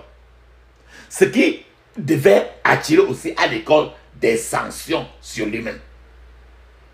Frères et sœurs, c'était le prix à payer pour la désobéissance de ce petit garçon-là à cet âge. Ce n'était pas la faute de Dieu, c'est la faute du petit enfant. C'est pour ça que je dis que si aujourd'hui tu bafoues un certain nombre de règles, si tu désobéis toi-même, ce petit garçon avait désobéi à son père. Si tu continues à désobéir, comme nous continuons à désobéir, nous pouvons être victimes de certaines situations qui ne dépendent pas de Dieu, mais on paye le prix de la désobéissance. Je suis en train de vous dire, papa, maman. Jésus, c'est la parole de Dieu. Jésus lui-même, il est encore appelé parole de Dieu. La Bible te dit, te dit, toi et moi, dans le psaume 107, verset 20. Il envoya sa parole. Il est guéri. Et il les fit échapper de la fosse. Il envoya sa parole. En d'autres termes, il envoya Jésus. Et Jésus les guérit pour les faire sortir de la fosse. Jésus est le grand médecin. Le médecin par excellence. Il est le grand docteur. Le docteur par excellence. J'ai entendu et vu comment le Seigneur a guéri de nombreuses personnes. Il y a eu une réunion de réveil. Et il y avait un homme qui avait une chaussure à talons spécial. Et le talon était descendu trop. C'est-à-dire qu'on a mis un talon pour descendre et toucher le sol pour que la personne soit droite. Parce que s'il devait marcher normalement comme n'importe qui marche, il devait marcher en haut, en bas, en haut, en bas, en haut, en bas, en bas. Mais la personne avait une chaussure sur un seul pied, dont le talon était spécial sur une jambe. Et le talon descendait jusqu'à toucher au sol. Cette jambe était plus courte que l'autre jambe. Maintenant, le pasteur lui a assuré qu'il serait guéri. Et la personne lui-même a cru à la guérison. Écoute très bien. La personne lui-même a cru à la guérison. Dès qu'on priait pour la personne, les jambes de la personne étaient en train de s'étirer. Et la personne devenait, et les jambes devenaient aussi longues que l'autre. Finalement, la jambe qui était courte est partie rattraper l'autre jambe. De sorte que les deux jambes maintenant étaient devenues même taille. Ce qui a fait que l'autre chose qu'on avait mis pour sur l'autre pied là, on a enlevé, on a jeté. L'expérience est, je suis en train de vouloir vous dire tout simplement que l'expérience est parfois le meilleur professeur. Une personne qui a déjà eu, par exemple, le paludisme, est mieux placée pour décrire ce qu'elle ressent qu'une personne qui n'a jamais souffert de même paludisme. Lorsque vous expérimentez le contact de Dieu, vous le saurez et vous pourrez témoigner venant de votre cœur que ce n'est pas, que c'est Dieu vrai. Le médecin humain, les docteurs physiques, le médecin humain ne peut pas en savoir plus sur le corps que le créateur de ton propre corps. C'est pour ça que nous appelons Jésus que le docteur par excellence. C'est-à-dire que c'est le meilleur guérisseur. Le créateur parle lui-même au corps. Il parle au corps et le corps obéit parce que le corps écoute la voix de son créateur. Or, le médecin ne peut pas parler à ton corps et ton corps écoute parce que ton corps ne le connaît pas. Notre créateur, Dieu est le grand médecin, maître créateur. Je l'ai vu accomplir des miracles créatifs. Je vous donne un témoignage. Il y avait une femme qui n'avait pas dans la bouche les incisives. C'est dans la bouche qu'on appelle les incisives. Cette femme-là n'avait pas ça. Cette dents-là, elle n'avait pas.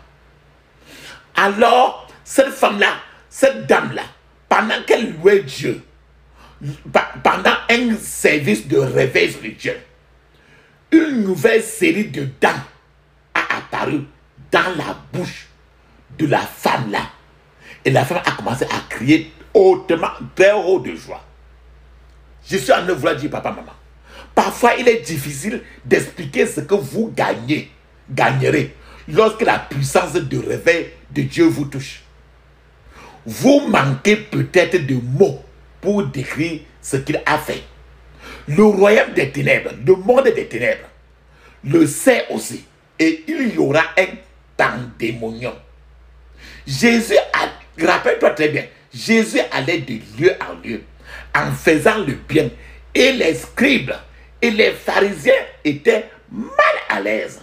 Et ils furent tous obligés de chercher à éliminer ce Jésus. Jésus est mort sur la croix pour toi et pour moi, pour bénéficier en réalité des bienfaits, des avantages du réveil. Vous devez quitter votre état de nature, votre état naturel. Une personne qui a un esprit charnel ne peut pas être réanimée spirituellement, réveillée spirituellement. Et s'il y a un réveil autour de cette personne, la même personne n'en bénéficiera non plus. L'homme naturel, l'homme à l'état de nature, qui refuse de reprendre vie, d'avoir un réveil spirituel, est comme un aigle couvé, c'est-à-dire qui a été couvert, couvé, grandi sous les ailes d'une poule. Écoute très bien.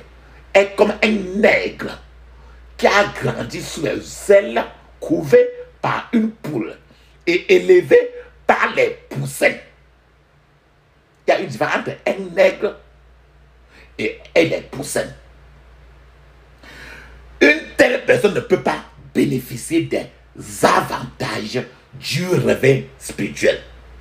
À ce niveau, j'ai parlé des poules, j'ai parlé de l'aigle.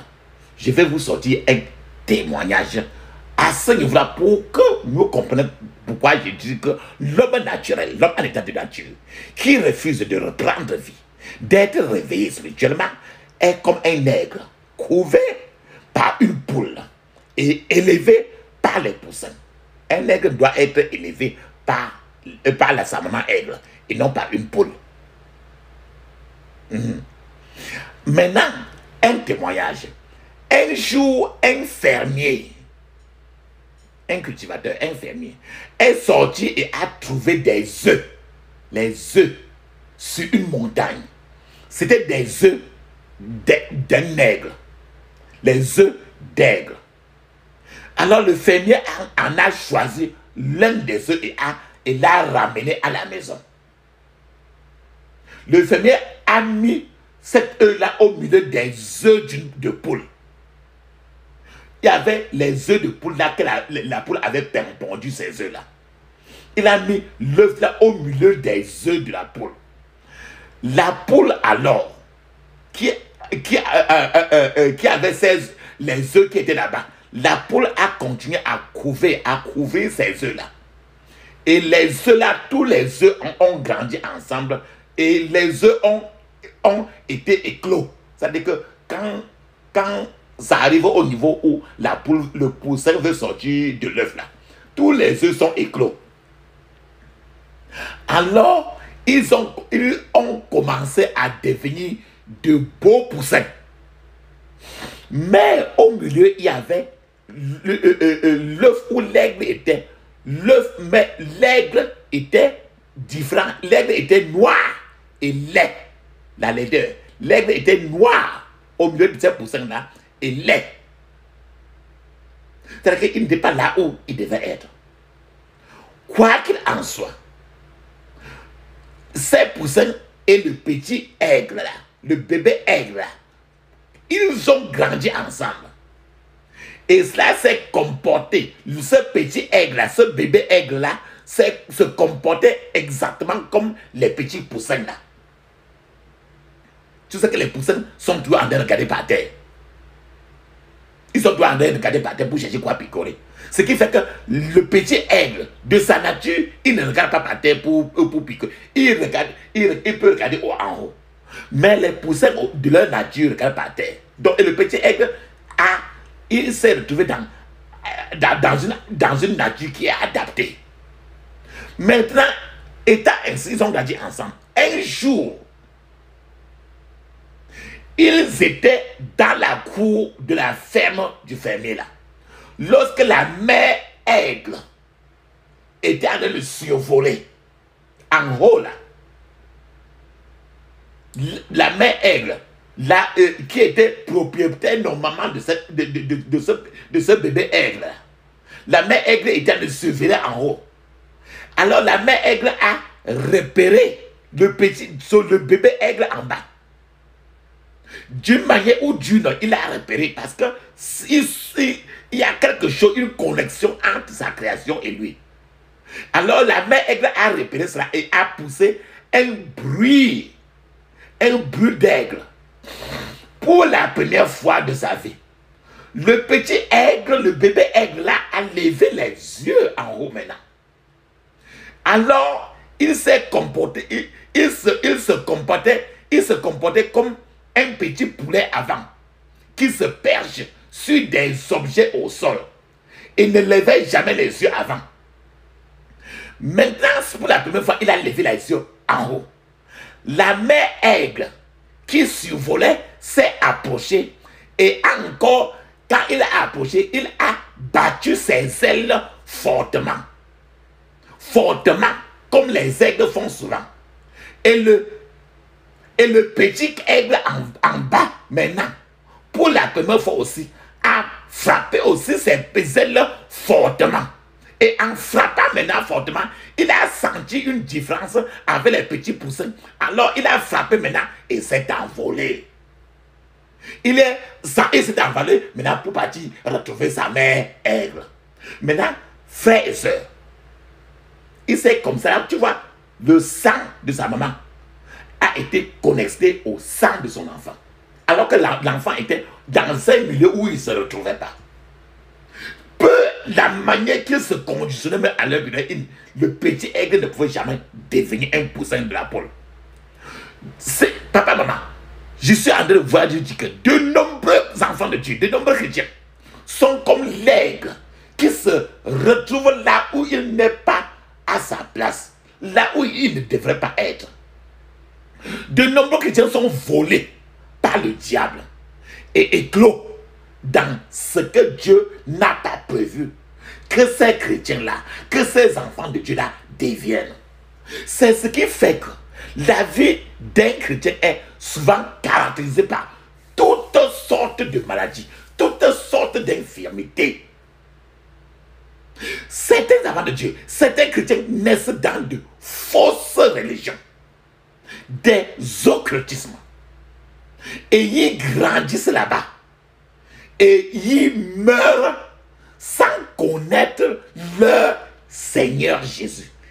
En d'autres termes, certains naissent comme ce petit aigle-ci qui grandit et meurt peut-être au milieu des poussins, sans connaître leur mère aigle. Certains découvrent au seuil de la mort qu'ils ont été mal positionnés. Pour certains enfants de Dieu chrétien, il sera même trop tard lorsqu'ils se rendront compte qu'ils n'étaient pas au bon endroit dans toute leur vie. Je prie pour que cela ne vous arrive pas au nom de Jésus. Amen. Je rentre encore toujours sur le fermier là, avec l'aigle là. Le fermier là était un voleur.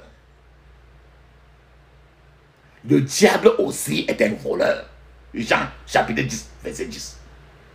La mère aigle aurait pleuré à chaud, crié, pleuré à chaudes larmes lorsqu'elle aurait découvert que les œufs, parmi tous ces œufs, il y a un œuf qui manquait. Lorsqu'elle a aperçu l'aigle dans la cour de la ferme de ce fermier-là, la mère aigle a poussé un autre cri qui a attiré l'attention du petit bébé de l'aigle là. Et le petit aigle a couru dans ce bruit-là a couru dans les veines, dans le sang de l'aigle. Car elles étaient du même sang.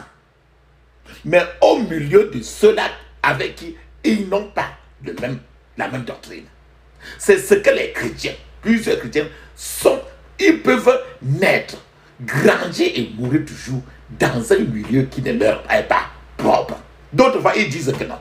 Nos parents ont grandi dans ce milieu satanique et je vais continuer à être ainsi. Papa, maman, ce message est le suivant. Vous devez aimer crier comme l'aigle. Comme tu vas crier aujourd'hui, c'est pour attirer votre attention. Si vous n'êtes pas au bon endroit, soyez à l'écoute du fait que vous devez partir et voler avec la mère aigle. Et voler très haut. Vous avez suivi comment elle a senti l'appel, elle a écouté l'appel de Dieu, de sa mère aigle. Elle a commencé à frapper elle-même. Frapper maintenant, elle est quittée du lieu où ça n'appartenait pas. Elle est partie là où ça la ressemble. Vous devez parvenir à la connaissance salvatrice du Seigneur Jésus-Christ. Et vous devez revivre. Vous devez reprendre vie. Le petit aigle, quand il est rentré, il a repris vie. C'était le réveil. Il y a beaucoup de choses à bénéficier d'un réveil spirituel.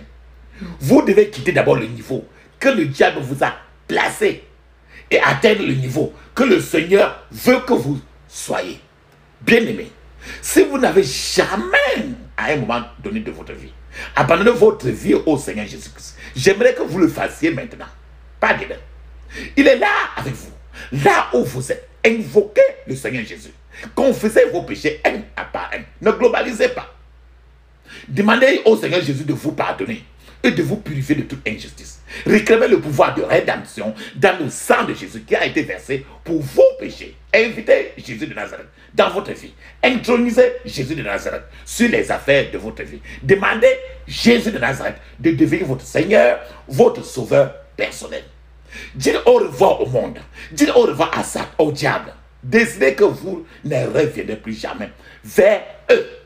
À ce niveau, je vous félicite pour cette décision que vous venez de prendre. Je prie alors pour que cela soit permanent dans votre vie au nom de Jésus. Je prie alors pour que le Seigneur vous soutienne avec sa main droite de justice.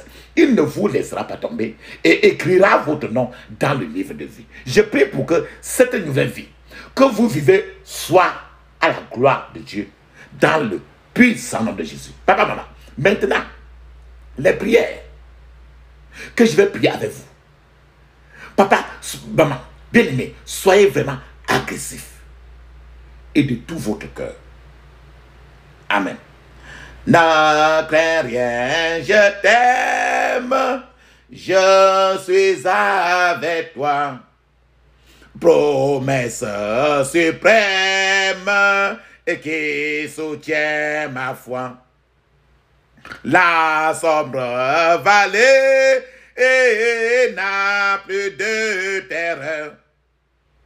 Là, me consoler, je marche avec mon sauveur. Non, non, non, non, jamais tout seul. Non, jamais tout seul. Et Jésus, mon sauveur, me garde. Jamais ne me laisse seul. Non, jamais tout seul. Non, jamais tout seul. Et Jésus, mon sauveur, me garde. Je ne suis jamais tout seul. L'aube matinière ne lui qu'au beau jour. Jésus, ma lumière, m'éclaire toujours. Quand je perds de vue l'astre radieux, à travers la nuit, Jésus me montre les cieux. Non, non, non, non, jamais tout seul. Non, jamais tout seul. Jésus, mon sauveur, me garde. Je ne suis jamais tout seul. Non, jamais tout seul. Non, jamais tout seul. Jésus, mon sauveur, me garde. Je ne suis jamais tout seul. Les dangers accrus, c'est l'inconnu. De près il m'entoure, plus près est Jésus. Qui dans le voyage me redit c'est moi. Ne crains rien, courage, je suis toujours avec toi. Non, non, non, non, jamais tout seul. Non, jamais tout seul. Jésus, mon sauveur, me garde. Je ne suis jamais tout seul. Non, jamais tout seul. Non, jamais tout seul.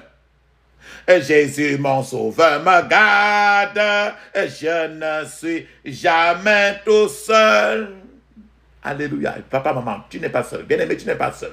Jésus-Christ te garde. Tu n'es jamais tout seul. Alléluia. Amen. Ouvre ta bouche. Ferme tes yeux. Répète à haute voix et clairement. Ferme tes yeux. Parce qu'il faut que tout sorte de ta propre bouche. Ferme tes yeux, crie ainsi. Je couvre mon esprit, mon âme, mon corps et toutes mes possessions du sang de Jésus. Je couvre mon esprit, mon âme, mon corps et toutes mes possessions du sang de Jésus. Dans le puissant nom de Jésus, j'ai prié. Amen. Maintenant, il faut que le feu du Saint-Esprit te purge. Ferme tes yeux, crie ainsi. Feu du Saint-Esprit, purge ma vie au nom de Jésus. Feu du Saint-Esprit, purge ma vie au nom de Jésus. Feu du Saint-Esprit, purge ma vie au nom de Jésus. Puissant nom de Jésus, j'ai prié. Amen. Maintenant, il faut que toute maison des ténèbres, toute habitation des ténèbres dans ta vie tombe en ruine. Tout ce qui n'est pas de Dieu dans ta vie. Ferme tes yeux, crie ainsi. Que toute maison des ténèbres dans ma vie, que toute maison des ténèbres dans ma vie tombe en ruine au nom de Jésus. Tombe en ruine au nom de Jésus. Dans le puissant nom de Jésus, j'ai prié. Amen. Maintenant, la maison des maladies qui sont dans ton corps, il faut que ça tombe en ruine. Cette maison où il y a toutes les qualités de maladie à l'intérieur et qui est dans ton corps, il faut que ça tombe en ruine. Ferme tes yeux, crie ainsi. Que toute maison de maladie dans mon corps, que toute maison de maladie dans mon corps tombe en ruine au nom de Jésus. Tombe en ruine au nom de Jésus. Dans le puissant nom de Jésus, nous avons prié. Amen. Maintenant, tout étranger dans ta vie, qu'ils quittent de leur cachette et meurent. Vas-y, crie ainsi. Dis clairement. Que tout étranger dans ma vie, que tout étranger dans ma vie quitte de leur cachette et meurt au nom de Jésus. Quitte de leur cachette et meurt au nom de Jésus. Quitte de leur cachette et meurt au nom de Jésus. Dans le puissant nom de Jésus, nous avons prié. Amen. Maintenant, tout ce qui bloque le réveil dans ta vie, nous avons montré aujourd'hui les avantages, 7 avantages du réveil spirituel. Mais pourquoi qui bloque le réveil dans ta vie? Il faut que ça meure. Ferme tes écrits ainsi. Tout pouvoir qui bloque le réveil dans ma vie, tout pouvoir qui bloque le réveil dans ma vie, meurt au nom de Jésus. Meurt au nom de Jésus. Dans le puissant nom de Jésus, j'ai prié. Amen. Maintenant, tu dois réprimander. C'est-à-dire que tu dois tuer l'ennemi qui cause des souffrances physiques dans ta vie. Nous avons dit aujourd'hui que Dieu n'est pas intéressé à ce que toi et moi nous souffrons. Donc, tous ceux qui te font souffrir, tous ceux qui causent des souffrances physiques dans ta vie, tu vas les réprimander, tu vas les malmener. Ferme tes yeux, crie ainsi. Je réprimande l'ennemi qui cause des souffrances physiques dans ma vie. Au nom de Jésus. Je réprimande l'ennemi qui cause des souffrances physiques dans ma vie au nom de Jésus. Je réprimande l'ennemi qui cause des souffrances physiques dans ma vie. Dans le puissant nom de Jésus, j'ai prié. Amen. Tu te rappelles très bien. Quand la mère aigle est venue, elle a frappé ses ailes. Elle a sifflé d'abord. Elle a frappé ses ailes fortement comme les aigles font. Maintenant, le petit aigle a suivi parce que c'est entré dans son sang. Comme ils ont le même sang. Elle a aussi, c'est entré directement dans son sang. C'était le réveil spirituel du petit aigle. C'est entré directement dans son sang. Elle a frappé aussi ses ailes. Maintenant, elle a commencé à voler très haut. Toi aussi, tu dois recevoir le pouvoir pour voler très haut dans ta vie. Ferme tes yeux, crie ainsi. Je reçois le pouvoir pour voler très haut au nom de Jésus. Je reçois le pouvoir pour voler très haut au nom de Jésus. Je reçois le pouvoir pour voler très haut au nom de Jésus. Dans le puissant nom de Jésus, j'ai prié. Amen. Je vous ai parlé de la captivité. Comme Job. Je vous ai parlé de la servitude ou encore esclavage. Je vous ai parlé de l'oppression, que Jésus a parlé du fait que les maladies oppressent les gens. Donc c'est l'oppression. Donc n'importe la captivité, l'esclavage, l'oppression dans ta vie doit sortir et mourir. Ferme tes yeux, crie ainsi. Toi, captivité. Toi, esclavage. Toi, oppression dans ma vie. sortez et mourrez au nom de Jésus. Toi, captivité. Toi, esclavage. Toi, oppression dans ma vie. Sortez et mourrez au nom de Jésus. Sortez et mourrez au nom de Jésus. Dans le puissant nom de Jésus, j'ai prié. Amen. Maintenant, il faut que la présence de Dieu dans ta vie, que la puissance de Dieu dans ta vie ne sera pas chiffonnée. Ça ne doit pas devenir un chiffon. Ferme tes yeux ainsi. La puissance de Dieu dans ma vie ne sera pas chiffonnée. Au nom de Jésus. La puissance de Dieu dans ma vie ne sera pas chiffonnée. Au nom de Jésus. La puissance de Dieu dans ma vie ne sera pas chiffonnée. Au nom de Jésus. Dans le puissant nom de Jésus, j'ai prié. Amen. Il faut que le Seigneur augmente ta vie chaque jour. Augmente dans ta vie chaque jour. Ferme tes yeux ainsi. Oh Seigneur, augmente dans ma vie quotidiennement. Au nom de Jésus. Oh Seigneur, augmente dans ma vie quotidiennement. Au nom de Jésus. Oh Seigneur, augmente dans ma vie quotidiennement. Dans le puissant nom de Jésus, j'ai prié. Amen. Tu vas maintenant appeler qu'un feu nouveau qui vient d'en haut de Dieu tombe sur ta vie. Ferme tes yeux ainsi. Qu'un feu nouveau venant d'en haut, qu'un feu nouveau venant d'en haut tombe sur ma vie au nom de Jésus. Tombe sur ma vie au nom de Jésus. Tombe sur ma vie au nom de Jésus. Dans le puissant nom de Jésus, j'ai prié. Amen. Le feu nouveau qui tombe sur ta vie. Quand la mère aigle, quand elle a commencé à frapper ses ailes, le petit aigle en bas a senti aussi ça. Et ses ailes ont commencé à frapper seul. C'est le feu nouveau qui est tombé sur le petit aigle. La mère aigle, c'est ton Dieu. Le petit aigle, c'est toi. Répète encore. Quel feu nouveau venant d'en haut tombe sur ma vie au nom de Jésus. Tombe sur ma vie au nom de Jésus. Dans le puissant nom de Jésus, j'ai prié. Amen. Maintenant, il faut que le Seigneur te réveille de toute forme de sommeil spirituel et t'aide à revêtir l'armure de lumière. Il faut qu'il t'aide à porter l'armure de lumière, les armes de la lumière. Quand la maman aigle a frappé ses ailes, le petit aigle en bas a répondu aussi en frappant les ailes.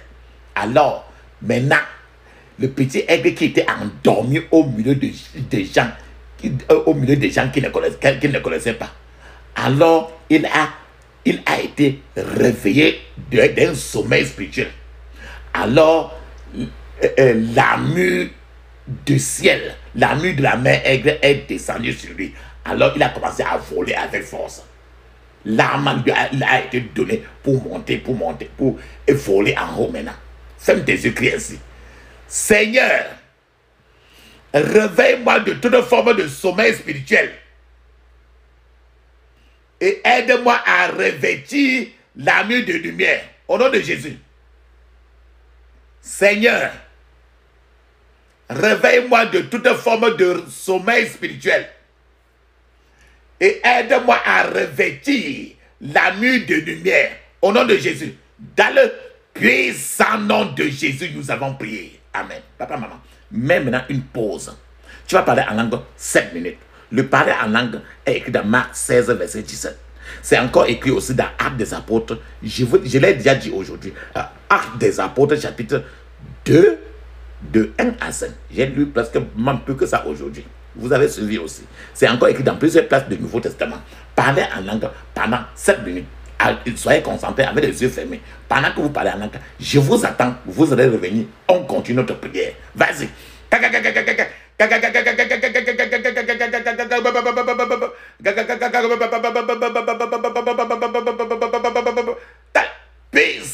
de Jésus, nous avons prié. Amen. Maintenant, tu vas prier.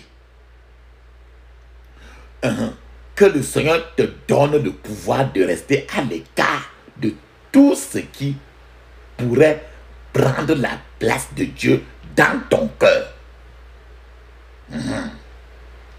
Que le Seigneur te donne le pouvoir, parce que sans lui tu ne peux pas. Le monde est très attirant.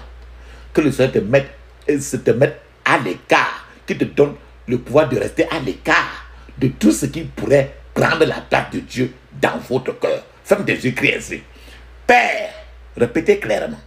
Donne-moi le pouvoir de rester à l'écart de tout ce qui pourrait prendre la place de Dieu dans mon cœur. Au nom de Jésus. Père, donne-moi le pouvoir de rester à l'écart de tout ce qui pourrait prendre la place de Dieu dans mon cœur. Au nom de Jésus. Dans le puissant nom de Jésus, j'ai prié. Amen. Nous avons dit aujourd'hui que Jésus est le docteur par excellence. Il est le médecin. Il est le vrai chirurgien. Donc n'importe quoi qu'il faut. Donc demande à Jésus maintenant d'effectuer toutes les opérations de chirurgie et qui sont nécessaires dans ta vie. Tu as compris très bien comment une femme qui était sorcière elle-même, elle avait son enfant qu'on avait mangé tout le foie. Et elle est partie dans tous les hôpitaux. Elle a dépensé très bien. Mais elle sait très bien qu'il n'y a pas le foie là-bas. Il n'y a plus rien là-bas, qu'on a tout mangé. Et qu'on continue à manger toutes les parties qui sont trop croustillantes dans la bouche des sorciers et des sorcières. Donc, et je vous ai dit que avec ça, il n'y a aucun médecin qui peut regarder ça. Il n'y a que Jésus qui peut faire une chirurgie et ouvrir sans verser le sang et mettre encore un autre foie dedans et fermer. Donc, avec ta situation toi-même aussi, tu vas demander que Dieu maintenant fasse une opération chirurgicale, ce qui est nécessaire dans ta vie. Si c'est nécessaire, ferme tes yeux ici. Oh Seigneur, effectue toutes les opérations chirurgicales nécessaires dans ma vie au nom de Jésus. Oh Seigneur, effectue toutes les opérations chirurgicales nécessaires dans ma vie au nom de Jésus. Oh Seigneur, effectue toutes les opérations chirurgicales nécessaires dans ma vie au nom de Jésus. Oh Seigneur, effectue toutes les opérations chirurgicales nécessaires dans ma vie au nom de Jésus. Dans le puissant nom de Jésus, j'ai prié. Amen. Maintenant, il te faut le feu du réveil. Il faut que le feu du réveil. Je vous ai parlé du fait qu'il y avait quelqu'un qui a un pied était plus long que l'autre. Quand le feu du réveil est tombé sur lui, alors l'autre pied était en train de faire caca pour sortir, pour s'étirer. Et les deux pieds sont revenus. Je vous ai parlé du feu du réveil qui est tombé sur une femme qui est morte depuis 4 jours. Alors elle est revenue en vie.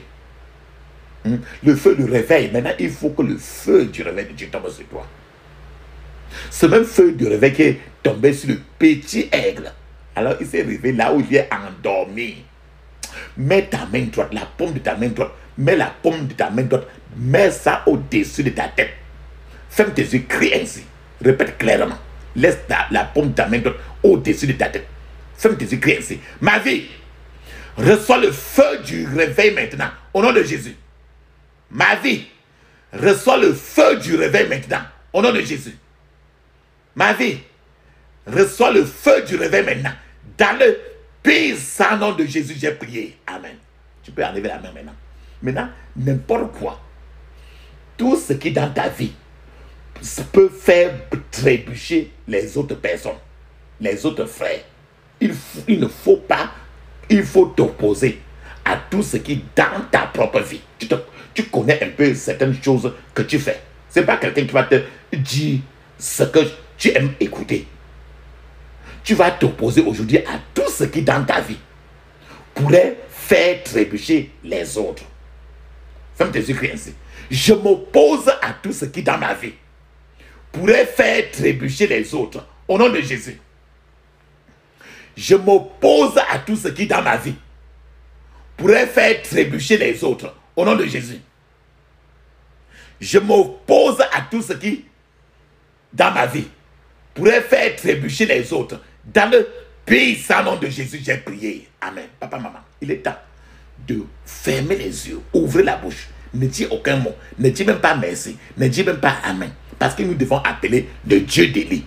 Et quand tu appelles le Dieu d'Élie, certainement il peut répondre par le feu. Et il répond toujours par le feu. Parce qu'il est un feu dévorant. Ferme tes yeux, ouvre ta bouche, sois concentré. Je vais appeler pour toi et pour moi. Ferme tes yeux, ouvre ta bouche. Feu, feu, feu, feu, feu. Feu, feu, feu, feu, feu. Feu, feu, feu, feu, feu. Feu, feu, feu, feu, feu, feu. Dans le puissant nom de Jésus, nous avons prié. Amen, amen, amen. Mes remerciements, mon frère, ma soeur. Maintenant, on va dire seulement merci pour tous les témoignages qui vont suivre les prières qu'on a fait aujourd'hui. Tu dois le faire merci. Tu vas lui dire merci. Tu vas lui dire merci. Tu vas lui dire merci. Mets d'abord les paumes de ta main droite. Accroche ça sur ta poitrine. Laisse la paume de ta main droite sur ta poitrine. Ferme tes yeux maintenant. Parce qu'on va lui dire merci. Ferme tes yeux, crie à haute voix. Oh Seigneur, merci pour les témoignages qui suivront ces prières. Au nom de Jésus. Oh Seigneur, merci pour les témoignages qui suivront ces prières. Au nom de Jésus. Oh Seigneur, merci pour tous les témoignages qui suivront ces prières. Au nom de Jésus. Dans le puissant nom de Jésus, nous avons prié. Amen. Papa, maman, nous sommes arrivés à la fin. Maintenant, il faut qu'on clôture nos prières. Ferme tes yeux. Ouvre ta bouche. Crie ainsi. J'interdis toute contre-attaque, regroupement, renforcement contre moi et ma famille au nom de Jésus. J'interdis toute contre-attaque, regroupement, renforcement contre moi et ma famille au nom de Jésus. Dans le puissant nom de Jésus, j'ai prié. Amen.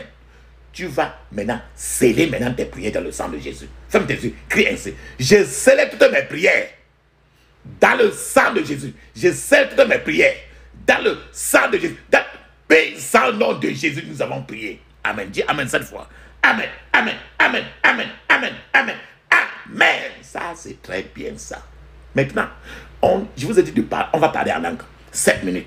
Mais je conseille toujours que vous parlez en langue même 30 à 1 heure du temps. Et après ça, d'autres fois, vous devez choisir un chant. Après les parler en langue, choisissez un chant que vous allez danser vous-même. Dans votre lieu privé. Chantez pendant que vous chantez, vous louez, vous le remerciez. Il faut que ça, ne mettez pas au contraire les musiques pour suivre avant de répéter, non. Pour que ça sorte de ta propre bouche. Ferme au contraire les radios et les télévisions. Ouvre ta bouche pour sortir des chants, pour le remercier. Que ça sorte de ta propre bouche. Donc ce n'est pas les jongleries. Ne fais pas les chants pour que les gens disent que tu chantes trop. Si tu ne chantes à personne, que ça sorte de ta propre bouche. Pour que tu loues Dieu. Il veut cela. Donc le temps de l'avantage est fini. C'est le temps de louer de ton propre cœur. Maintenant, alors, parlons en langue.